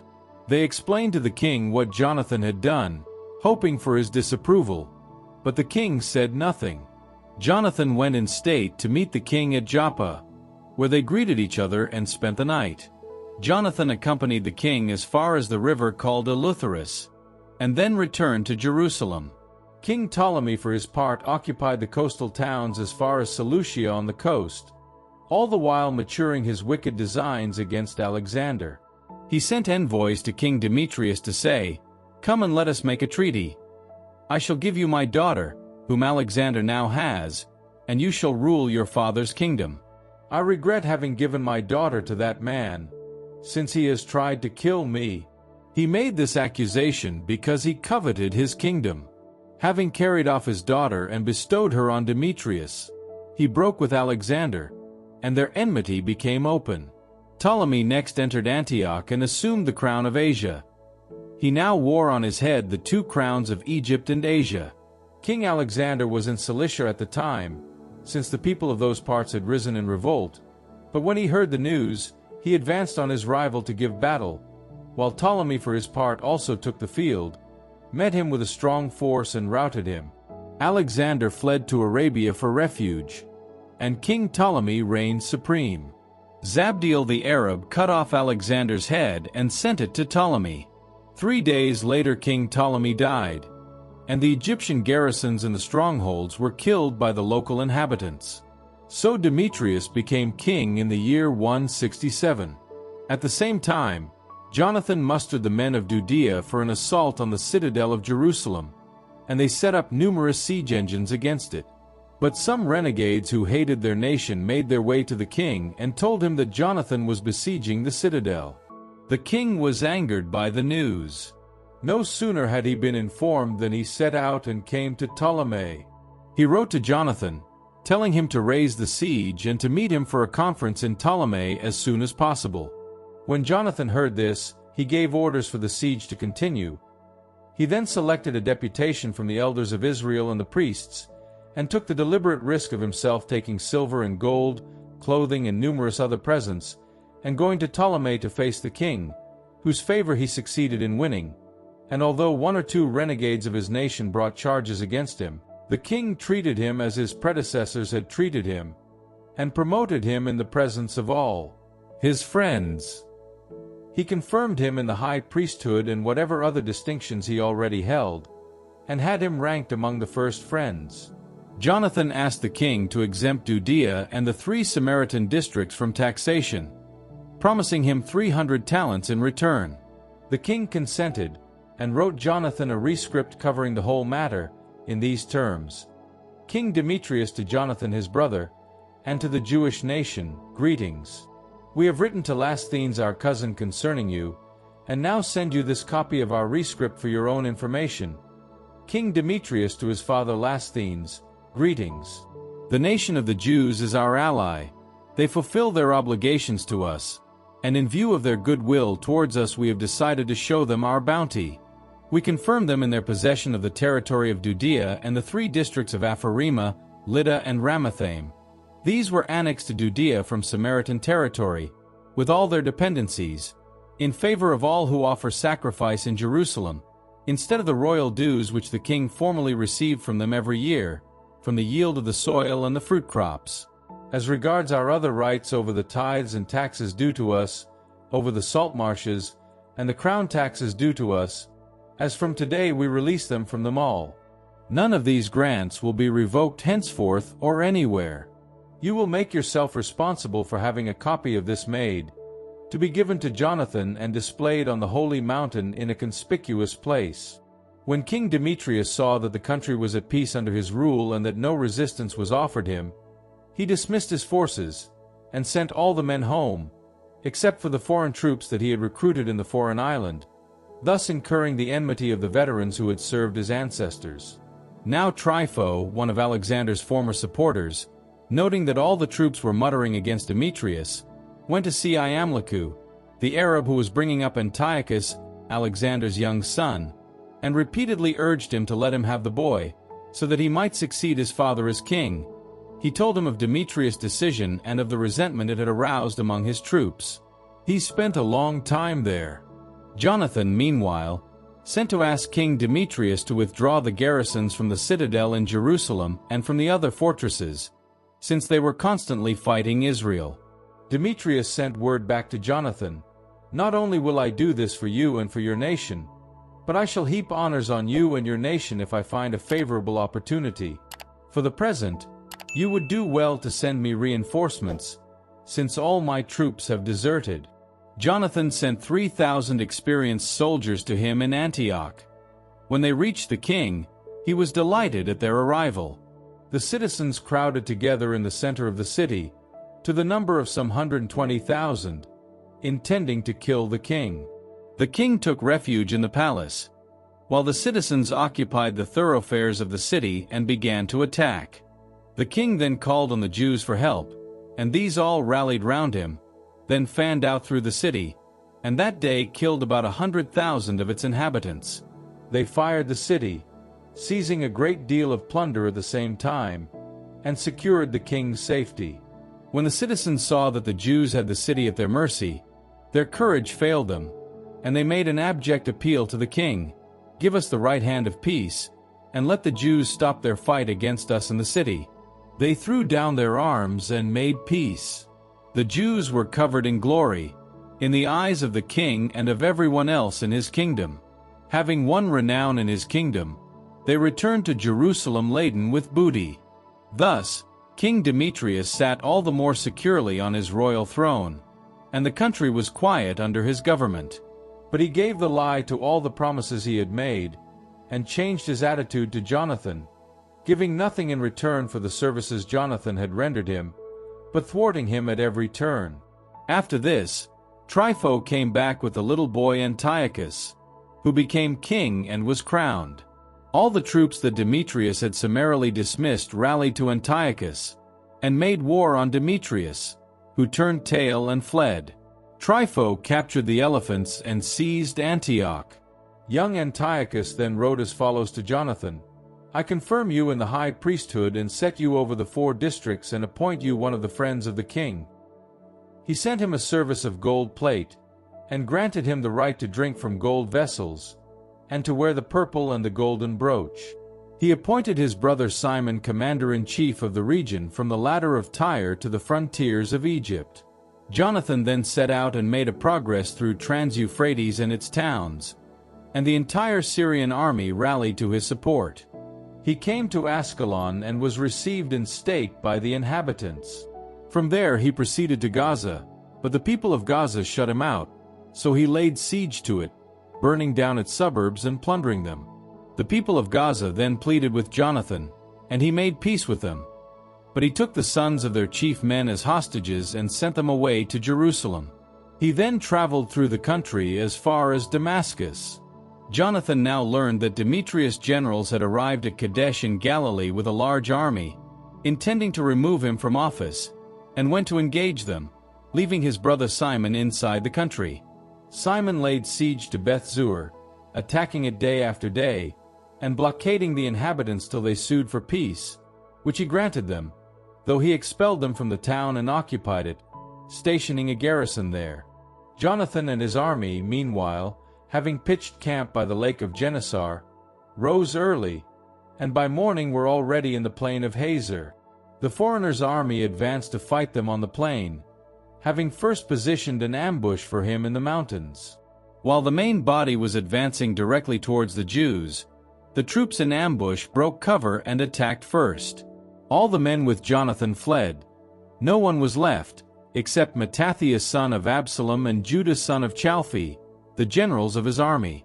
At this, Jonathan tore his garments, put dust on his head, and prayed. Then he returned to the fight and routed the enemy, who fled. When the fugitives from his own forces saw this, they came back to him and joined in the pursuit as far as Kadesh, where the enemy encampment was, and there they themselves pitched camp. About 3,000 of the foreign troops fell that day. Jonathan then returned to Jerusalem.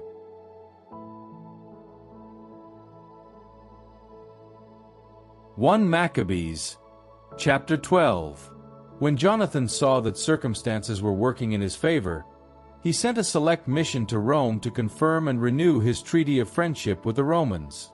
He also sent letters to the same effect to the Spartans and to other places.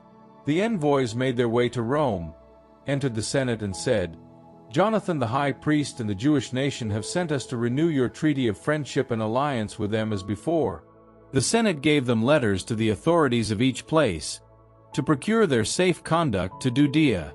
The following is the copy of the letter Jonathan wrote to the Spartans. Jonathan the high priest, the Senate of the nation, the priests and the rest of the Jewish people to the Spartans their brothers, greetings. In the past, a letter was sent to Onias, the high priest, from Arios, one of your kings, stating that you are indeed our brothers, as the copy subjoined attests. Onias received the envoy with honor, and accepted the letter, in which a clear declaration was made of friendship and alliance. For our part, though we have no need of these, having the consolation of the holy books in our possession, we venture to send to renew our fraternal friendship with you, so that we may not become strangers to you, a long time having elapsed since you last wrote to us.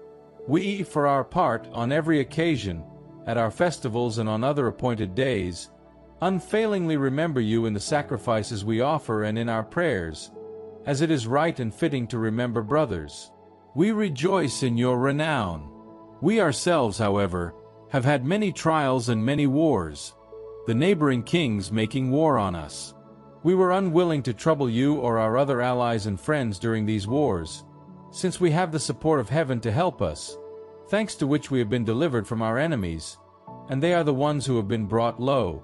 We have therefore chosen Numenius son of Antiochus, and Antipater son of Jason, and sent them to the Romans to renew our former treaty of friendship and alliance, and we have ordered them also to visit you, to greet you and deliver you this letter of ours concerning the renewal of our brotherhood.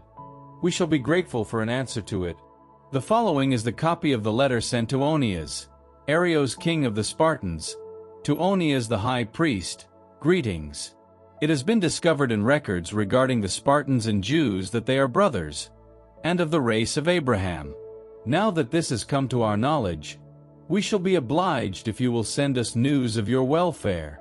Our own message to you is this: your flocks and your possessions are ours, and ours are yours, and we are instructing our envoys to give you a message to this effect. Jonathan learned that Demetrius' generals had returned with a larger army than before to make war on him. He therefore left Jerusalem and went to engage them in the area of Hamath, not giving them the time to invade his own territory. He sent spies into their camp, who told them on their return that the enemy were taking up positions for a night attack on the Jews. At sunset, Jonathan ordered his men to keep watch with their weapons at hand, in readiness to fight at any time during the night, and posted advance guards all round the camp. On learning that Jonathan and his men were ready to fight, the enemy took fright and, with quaking hearts, lit fires in their bivouac and decamped. Jonathan and his men, watching the glow of the fires, were unaware of their withdrawal until morning, and although Jonathan pursued them, he failed to overtake them, for they had already crossed the river Eleutheris. So Jonathan wheeled round on the Arabs called Zabadeans, beat them and plundered them. Then, breaking camp, he went to Damascus, thus crossing the whole province. Simon, meanwhile, had also set out and had penetrated as far as Ascalon and the neighboring towns. He then turned on Joppa and moved quickly to occupy it, for he had heard of their intention to hand over the strong point to the supporters of Demetrius. He stationed a garrison there to hold it. Jonathan, on his return, called a meeting of the elders of the people and decided with them to build fortresses in Judea and to heighten the walls of Jerusalem and erect a high barrier between the citadel and the city, to cut the former off from the city and isolate it, to prevent the occupants from buying or selling. Rebuilding the city was a cooperative effort. Part of the wall over the eastern ravine had fallen down. He restored the quarter called Chephenetha. Simon, meanwhile, rebuilt Adada in the lowlands, fortifying it, and erecting gates with bolts. Trypho's ambition was to become king of Asia, assume the crown, and overpower King Antiochus. He was apprehensive that Jonathan might not allow him to do this, and might even make war on him. So he set out and came to Bethshean, in the hopes of finding some pretext for having him arrested and put to death. Jonathan went out to intercept him, with 40,000 picked men in battle order, and arrived at Bethshean. When Trypho saw him there with a large force, he hesitated to make any move against him. He even received him with honor, commended him to all his friends, gave him presents and ordered his friends and his troops to obey him as they would himself. He said to Jonathan, "Why have you given all these people so much trouble, when there is no threat of war between us? Send them back home. Pick yourself a few men as your bodyguard, and come with me to Ptolemy, which I am going to hand over to you, with the other fortresses and the remaining troops and all the officials, after which I shall take the road for home. This was my purpose in coming here." Jonathan trusted him and did as he said. He dismissed his forces, who went back to Judea. With him he retained 3,000 men, of whom he left 2,000 in Galilee, while 1,000 accompanied him. But as soon as Jonathan had entered Ptolemy, the people of Ptolemy closed the gates, seized him, and put all those who had entered with him to the sword. Trypho sent troops and cavalry into Galilee and the Great Plain to destroy all Jonathan's supporters. These, concluding that he had been taken and had perished with his companions, encouraged one another, marching with closed ranks and ready to give battle, and when their pursuers saw that they would fight for their lives, they turned back. All reached Judea safe and sound, and there they lamented Jonathan and his companions, being very frightened indeed. All Israel was plunged into mourning. The surrounding nations were all now looking for ways of destroying them. "They have no leader," they said, "no ally. We have only to attack them now, and we shall blot out their very memory from all peoples."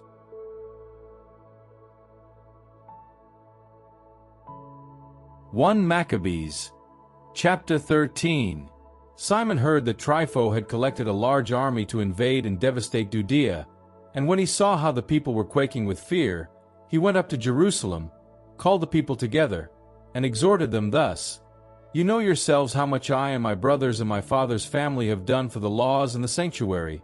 You know what wars and hardships we have experienced. That is why my brothers are all dead, for Israel's sake, and I am the only one left. Far be it from me, then, to be sparing of my own life in any time of oppression, for I am not worth more than my brothers. Rather will I avenge my nation and the sanctuary and your wives and children, now that the foreigners are all united in malice to destroy us." The people's spirit rekindled as they listened to his words, and they shouted back at him, "You are our leader in place of Judas and your brother Jonathan. Fight our battles for us, and we will do whatever you tell us." So he assembled all the fighting men and hurried on with completing the walls of Jerusalem, fortifying the whole perimeter. He sent a considerable force to Joppa under Jonathan son of Absalom, who drove out the inhabitants and remained there in occupation. Trypho now left Ptolemy with a large army to invade Judea, taking Jonathan with him under guard. Simon pitched camp in Adada, facing the plain. When Trypho learned that Simon had taken the place of his brother Jonathan and that he intended to join battle with him, he sent envoys to him with this message: "Your brother Jonathan was in debt to the royal exchequer for the offices he held. That is why we are detaining him. If you send 100 talents of silver and 2 of his sons as hostages, to make sure that on his release he does not revolt against us, we shall release him." Although Simon was aware that the message was a ruse, he sent for the money and the boys for fear of incurring great hostility from the people, who would have said that Jonathan had died because Simon would not send Trypho the money and the children. He therefore sent both the boys and the 100 talents, but Trypho broke his word and did not release Jonathan. Next, Trypho set about the invasion and devastation of the country. He made a detour along the Adora road, but Simon and his army confronted him wherever he attempted to go. The men in the citadel kept sending messengers to Trypho, urging him to get through to them by way of the desert and send them supplies. Trypho organized his entire cavalry to go, but that night it snowed so heavily that he could not get through for the snow, so he left there and moved off into Gilead. As he approached Bascoma, he killed Jonathan, who was buried there. Trypho turned back and regained his own country. Simon sent and recovered the bones of his brother Jonathan, and buried him in Modian, the town of his ancestors. All Israel kept solemn mourning for him and long bewailed him. Over the tomb of his father and brothers, Simon raised a monument high enough to catch the eye, using dressed stone back and front. He erected 7 pyramids facing each other, for his father and mother and his 4 brothers, surrounding them with a structure consisting of tall columns surmounted by trophies of arms to their everlasting memory and, beside the trophies of arms, ships sculpted on a scale to be seen by all who sail the sea. Such was the monument he constructed at Modian, and it is still there today. Now Trypho, betraying the trust of young King Antiochus, put him to death. He usurped his throne, assuming the crown of Asia, and brought great havoc on the country. Simon built up the fortresses of Judea, surrounding them with high towers, great walls and gates with bolts, and stocked these fortresses with food. He also sent a delegation to King Demetrius, to get him to grant the province a remission, since all Trypho did was to despoil. King Demetrius replied to his request in a letter framed as follows: King Demetrius to Simon, high priest and friend of kings, and to the elders and nation of the Jews, greetings. It has pleased us to accept the golden crown and the palm you have sent us, and we are disposed to make a general peace with you, and to write to the officials to grant you remissions. Everything that we have decreed concerning you remains in force, and the fortresses you have built may remain in your hands. We pardon all offenses, unwitting or intentional, hitherto committed, and remit the crown tax you now owe us, and whatever other taxes were levied in Jerusalem are no longer to be levied.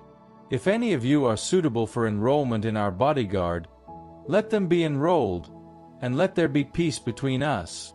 The Gentile yoke was thus lifted from Israel in the year 170, when our people began engrossing their documents and contracts.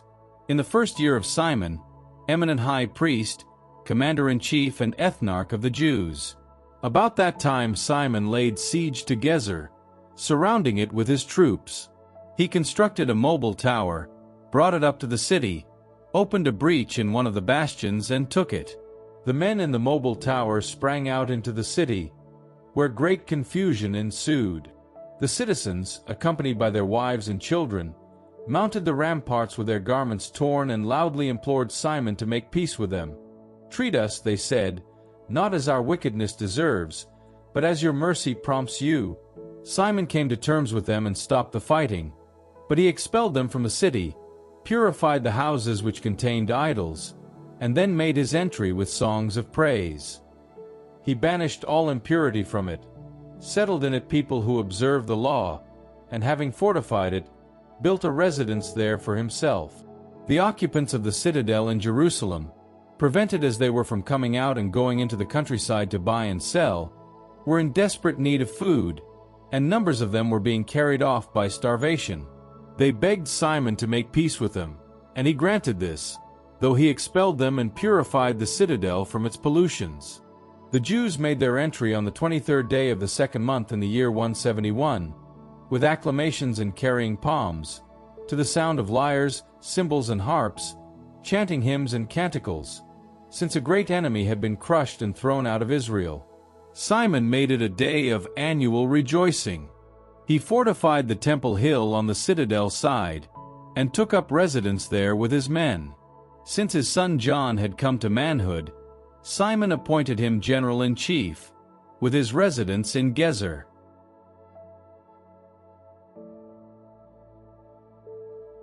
1 Maccabees, chapter 14. In the year 172, King Demetrius assembled his forces and marched into Media to raise help for the fight against Trypho. When Artaxerxes, king of Persia and Media, heard that Demetrius had entered his territory, he sent one of his generals to capture him alive. The general defeated the army of Demetrius, seized him and brought him to Artaxerxes, who imprisoned him. The country was at peace throughout the days of Simon. He sought the good of his nation, and they were well pleased with his authority, as with his magnificence, throughout his life. To crown his titles to glory, he took Joppa and made it a harbor, gaining access to the Mediterranean Isles. He enlarged the frontiers of his nation, keeping his mastery over the homeland, resettling a host of captives. He conquered Gezer, Beth-zur and the citadel, ridding them of every impurity, and no one could resist him. The people farmed their land in peace. The land gave its produce, the trees of the plain their fruit. The elders sat at ease in the squares. All their talk was of their prosperity. The young men wore splendid armor. He kept the town supplied with provisions and furnished with fortifications, until his fame resounded to the ends of the earth. He established peace in the land, and Israel knew great joy. Each man sat under his own vine and his own fig tree, and there was no one to make them afraid. No enemy was left in the land to fight them. The very kings of those times had been crushed. He encouraged the afflicted members of his people, suppressing every wicked man and renegade. He strove to observe the law, and gave new splendor to the temple, enriching it with many sacred vessels. When it became known in Rome and as far as Sparta that Jonathan was dead, people were deeply grieved. But as soon as they heard that his brother Simon had succeeded him as high priest and was master of the country and the cities in it, they wrote to him on bronze tablets to renew the treaty of friendship and alliance which they had made with his brothers, Judas and Jonathan, and the document was read out before the assembly in Jerusalem. This is the copy of the letter sent by the Spartans, the rulers in the city of Sparta, to Simon the high priest and to the elders and priests and the rest of the people of the Jews, greetings. The ambassadors whom you sent to our people have informed us of your glory and prosperity, and we are delighted with their visit. We have recorded their declarations in the minutes of our public assemblies, as follows: Numenius son of Antiochus, and Antipater son of Jason, ambassadors of the Jews, came to us to renew their friendship with us. And it was the people's pleasure to receive these personages with honor and to deposit a copy of their statements in the public archives, so that the people of Sparta might preserve a record of them. A copy was also made for Simon the high priest. After this, Simon sent Numenius to Rome as the bearer of a large golden shield weighing 1,000 mina, to confirm the alliance with them. When these events were reported to our people, they said, "What mark of appreciation shall we give to Simon and his sons? He stood firm, he and his brothers in his father's house. He fought off the enemies of Israel and secured its freedom." So they recorded an inscription on bronze tablets and set it up on pillars on Mount Zion. This is a copy of the text. The 18th of Elul, in the year 172, being the 3rd year of Simon, eminent high priest, in Asaramel, in the grand assembly of priests and people, of princes of the nation and of elders of the country, we are acquainted with the matters following. When there was almost incessant fighting in the country, Simon, son of Mattathias, a priest of the line of Jorib, and his brothers courted danger and withstood their nation's enemies to safeguard the integrity of their sanctuary and of the law, and so brought their nation great glory. For when, Jonathan having rallied his nation and become its high priest and having then been gathered to his ancestors, the enemy planned to invade the country, intending to devastate their territory and to lay hands on their sanctuary, Simon next came forward to fight for his nation, spending much of his personal wealth on arming his nation's fighting men and on providing their pay, fortifying the towns of Judea, as well as Beth-zur on the Judean frontier where the enemy arsenal had formerly been, and stationing in it a garrison of Jewish soldiers, fortifying Joppa on the coast, and Gezer on the borders of Azotus, a place formerly inhabited by the enemy, founding a Jewish colony there, and providing the settlers with everything they needed to set them on their feet, in consequence of which, the people, aware of Simon's loyalty and of the glory which he was determined to win for his nation, have made him their ethnarch and high priest, for all his services and for the integrity and loyalty which he has shown towards his nation, and for having by every means sought to enhance his people's power. It has fallen to him in his time to expel the foreigners from his country, including those in the city of David in Jerusalem, who had converted it into a citadel for their own use, from which they would sally out to defile the surroundings of the sanctuary and to violate its sacred character, to station Jewish soldiers there instead for the security of the country and the city, and to heighten the walls of Jerusalem. And since King Demetrius has heard that the Romans call the Jews their friends, allies and brothers, and that they have given an honorable reception to Simon's ambassadors, and furthermore, that the Jews and priests are happy that Simon should, pending the advent of a genuine prophet, be their ethnarch and high priest for life, therefore he has confirmed him in the high priestly office, has raised him to the rank of friend, and has showered great honors on him, also confirming him as their commander-in-chief, with a right to appoint officials to oversee the fabric of the sanctuary and to administer the country, munitions and fortresses. He is to have personal charge of the sanctuary, and to be obeyed by all. All official documents in the country must be drawn up in his name, and he may assume the purple and may wear golden ornaments. Furthermore, it is against the law for any member of the public or of the priesthood to contravene any of these enactments or to contest his decisions, or to convene a meeting anywhere in the country without his permission, or to assume the purple or wear the golden brooch, and anyone acting contrary to, or rejecting any article of, these enactments is liable to punishment. And since the people have unanimously agreed to grant Simon the right to act as aforesaid, and since Simon, for his part, has given his assent, and has consented to assume the high priestly office and to be commander-in-chief and ethnarch of the Jews and their priests, and to preside over all, so, be it now enacted, that this record be inscribed on bronze tablets and be erected at some conspicuous place within the precincts of the temple, and that copies be deposited in the treasury for Simon and his descendants.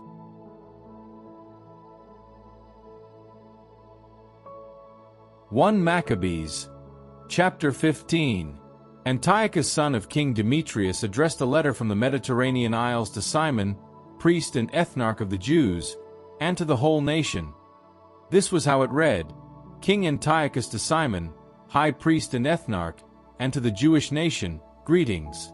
Whereas certain scoundrels have seized control of the kingdom of our fathers, and I propose to claim back the kingdom so that I may re-establish it as it was before, and whereas I have accordingly recruited very large forces and fitted out warships, intending to make a landing in the country and to hunt down the men who have ruined it and laid waste many towns in my kingdom, I now, therefore, confirm in your favor all remissions of taxes granted to you by the kings my predecessors, as well as the waiving of whatever presents they may have conceded.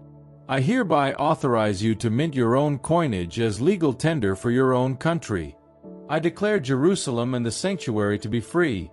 All the arms you have manufactured and the fortresses you have built and now occupy may remain yours. All debts to the royal treasury, present or future, are cancelled henceforth in perpetuity.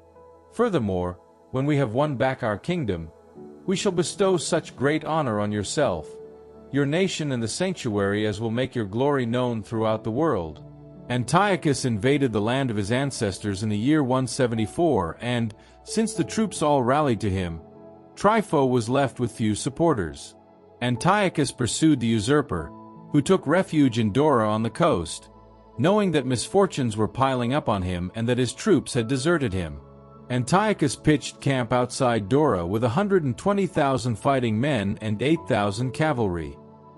He laid siege to the city while the ships closed in from the sea, so that he had the city under attack from land and sea, and allowed no one to go in or come out. Numenius and his companions, meanwhile, arrived from Rome, bringing letters addressed to various kings and states, in the following terms: Lucius, consul of the Romans, to King Ptolemy, greetings. The Jewish ambassadors have come to us as our friends and allies to renew our original friendship and alliance in the name of the high priest Simon and the Jewish people. They have brought a golden shield worth 1,000 mina. Accordingly, we have seen fit to write to various kings and states, warning them neither to molest the Jewish people nor to attack either them or their towns or their country, nor to ally themselves with any such aggressors. We have seen fit to accept the shield from them.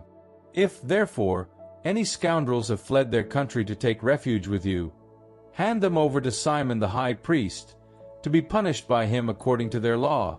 The consul sent the same letter to King Demetrius, to Attalus, Ariarathes and Arsaces, and to all states, including Sampsames, the Spartans, Delos, Mindos, Sicyon, Curia, Samos, Pamphylia, Lycia, Halicarnassus, Rhodes, Phaselis, Kos, Side, Arados, Gortyn, Cyprus and Cyrene.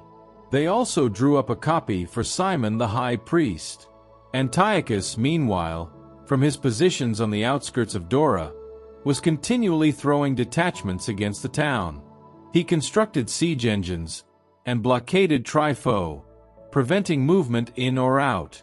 Simon sent him 2,000 picked men to support him in the fight, with silver and gold and plenty of equipment. But Antiochus would not accept them. Instead, he repudiated all his previous agreements with Simon and completely changed his attitude to him. He sent him Athenobius, one of his friends, to confer with him and say, "You are now occupying Joppa and Gezer and the citadel in Jerusalem, which are towns in my kingdom. You have laid waste their territory and done immense harm to the country, and you have seized control of many places properly in my kingdom. Either now surrender the towns you have taken and the taxes from the places you have seized outside the frontiers of Judea, or else pay me 500 talents of silver in compensation for them and for the destruction you have done, and another 500 talents for the taxes from the towns. Otherwise we shall come and make war on you." When the king's friend, Athenobius, reached Jerusalem and saw Simon's magnificence, his cabinet of gold and silver plate and the state he kept, he was dumbfounded. He delivered the king's message, but Simon gave him this answer: "We have not taken foreign territory or any alien property, but have occupied our ancestral heritage, for some time unjustly wrested from us by our enemies. Now that we have a favorable opportunity, we are merely recovering our ancestral heritage. As regards Joppa and Gezer, which you claim, these were towns that did great harm to our people and laid waste our country. We are prepared to give 100 talents for them." Without so much as a word in answer, the envoy went back to the king in a rage and reported on Simon's answer and his magnificence, and on everything he had seen, at which the king fell into a fury. Trypho now boarded a ship and escaped to Orthosia. The king appointed Sendebaeus military governor of the coastal region, and allotted him a force of infantry and cavalry. He ordered him to deploy his men facing Judea, and instructed him to rebuild Kedron and fortify its gates, and to make war on our people, while the king himself went in pursuit of Trypho. Sendebaeus arrived at Jamnia and began to provoke our people forthwith, invading Judea, taking prisoners, and massacring. Having rebuilt Kedron, he stationed cavalry and troops there to make sorties and patrol the roads of Judea, as the king had ordered.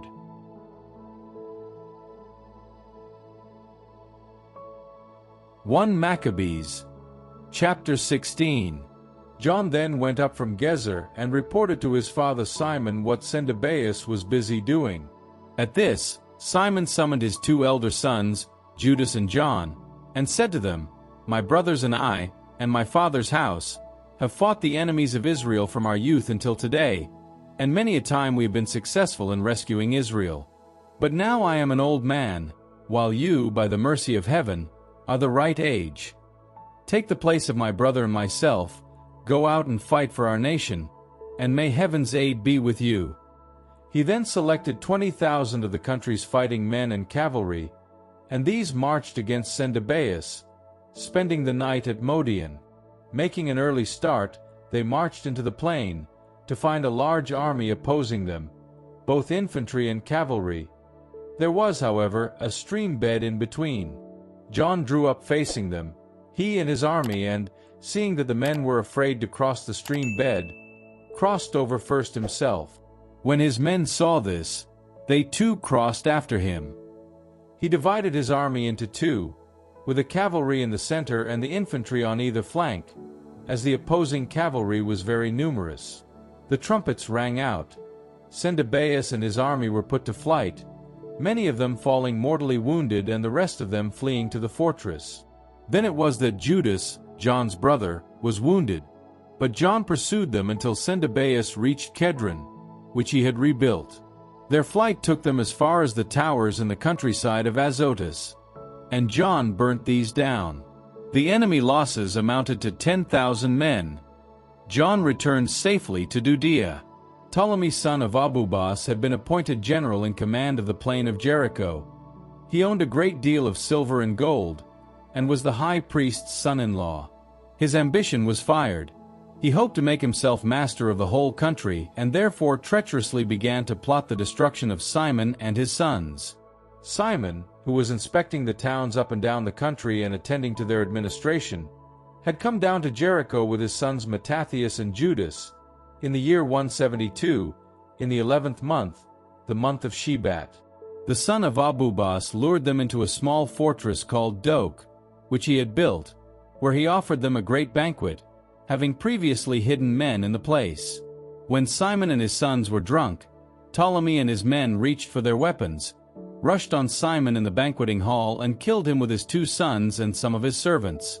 He thus committed a great act of treachery and rendered evil for good.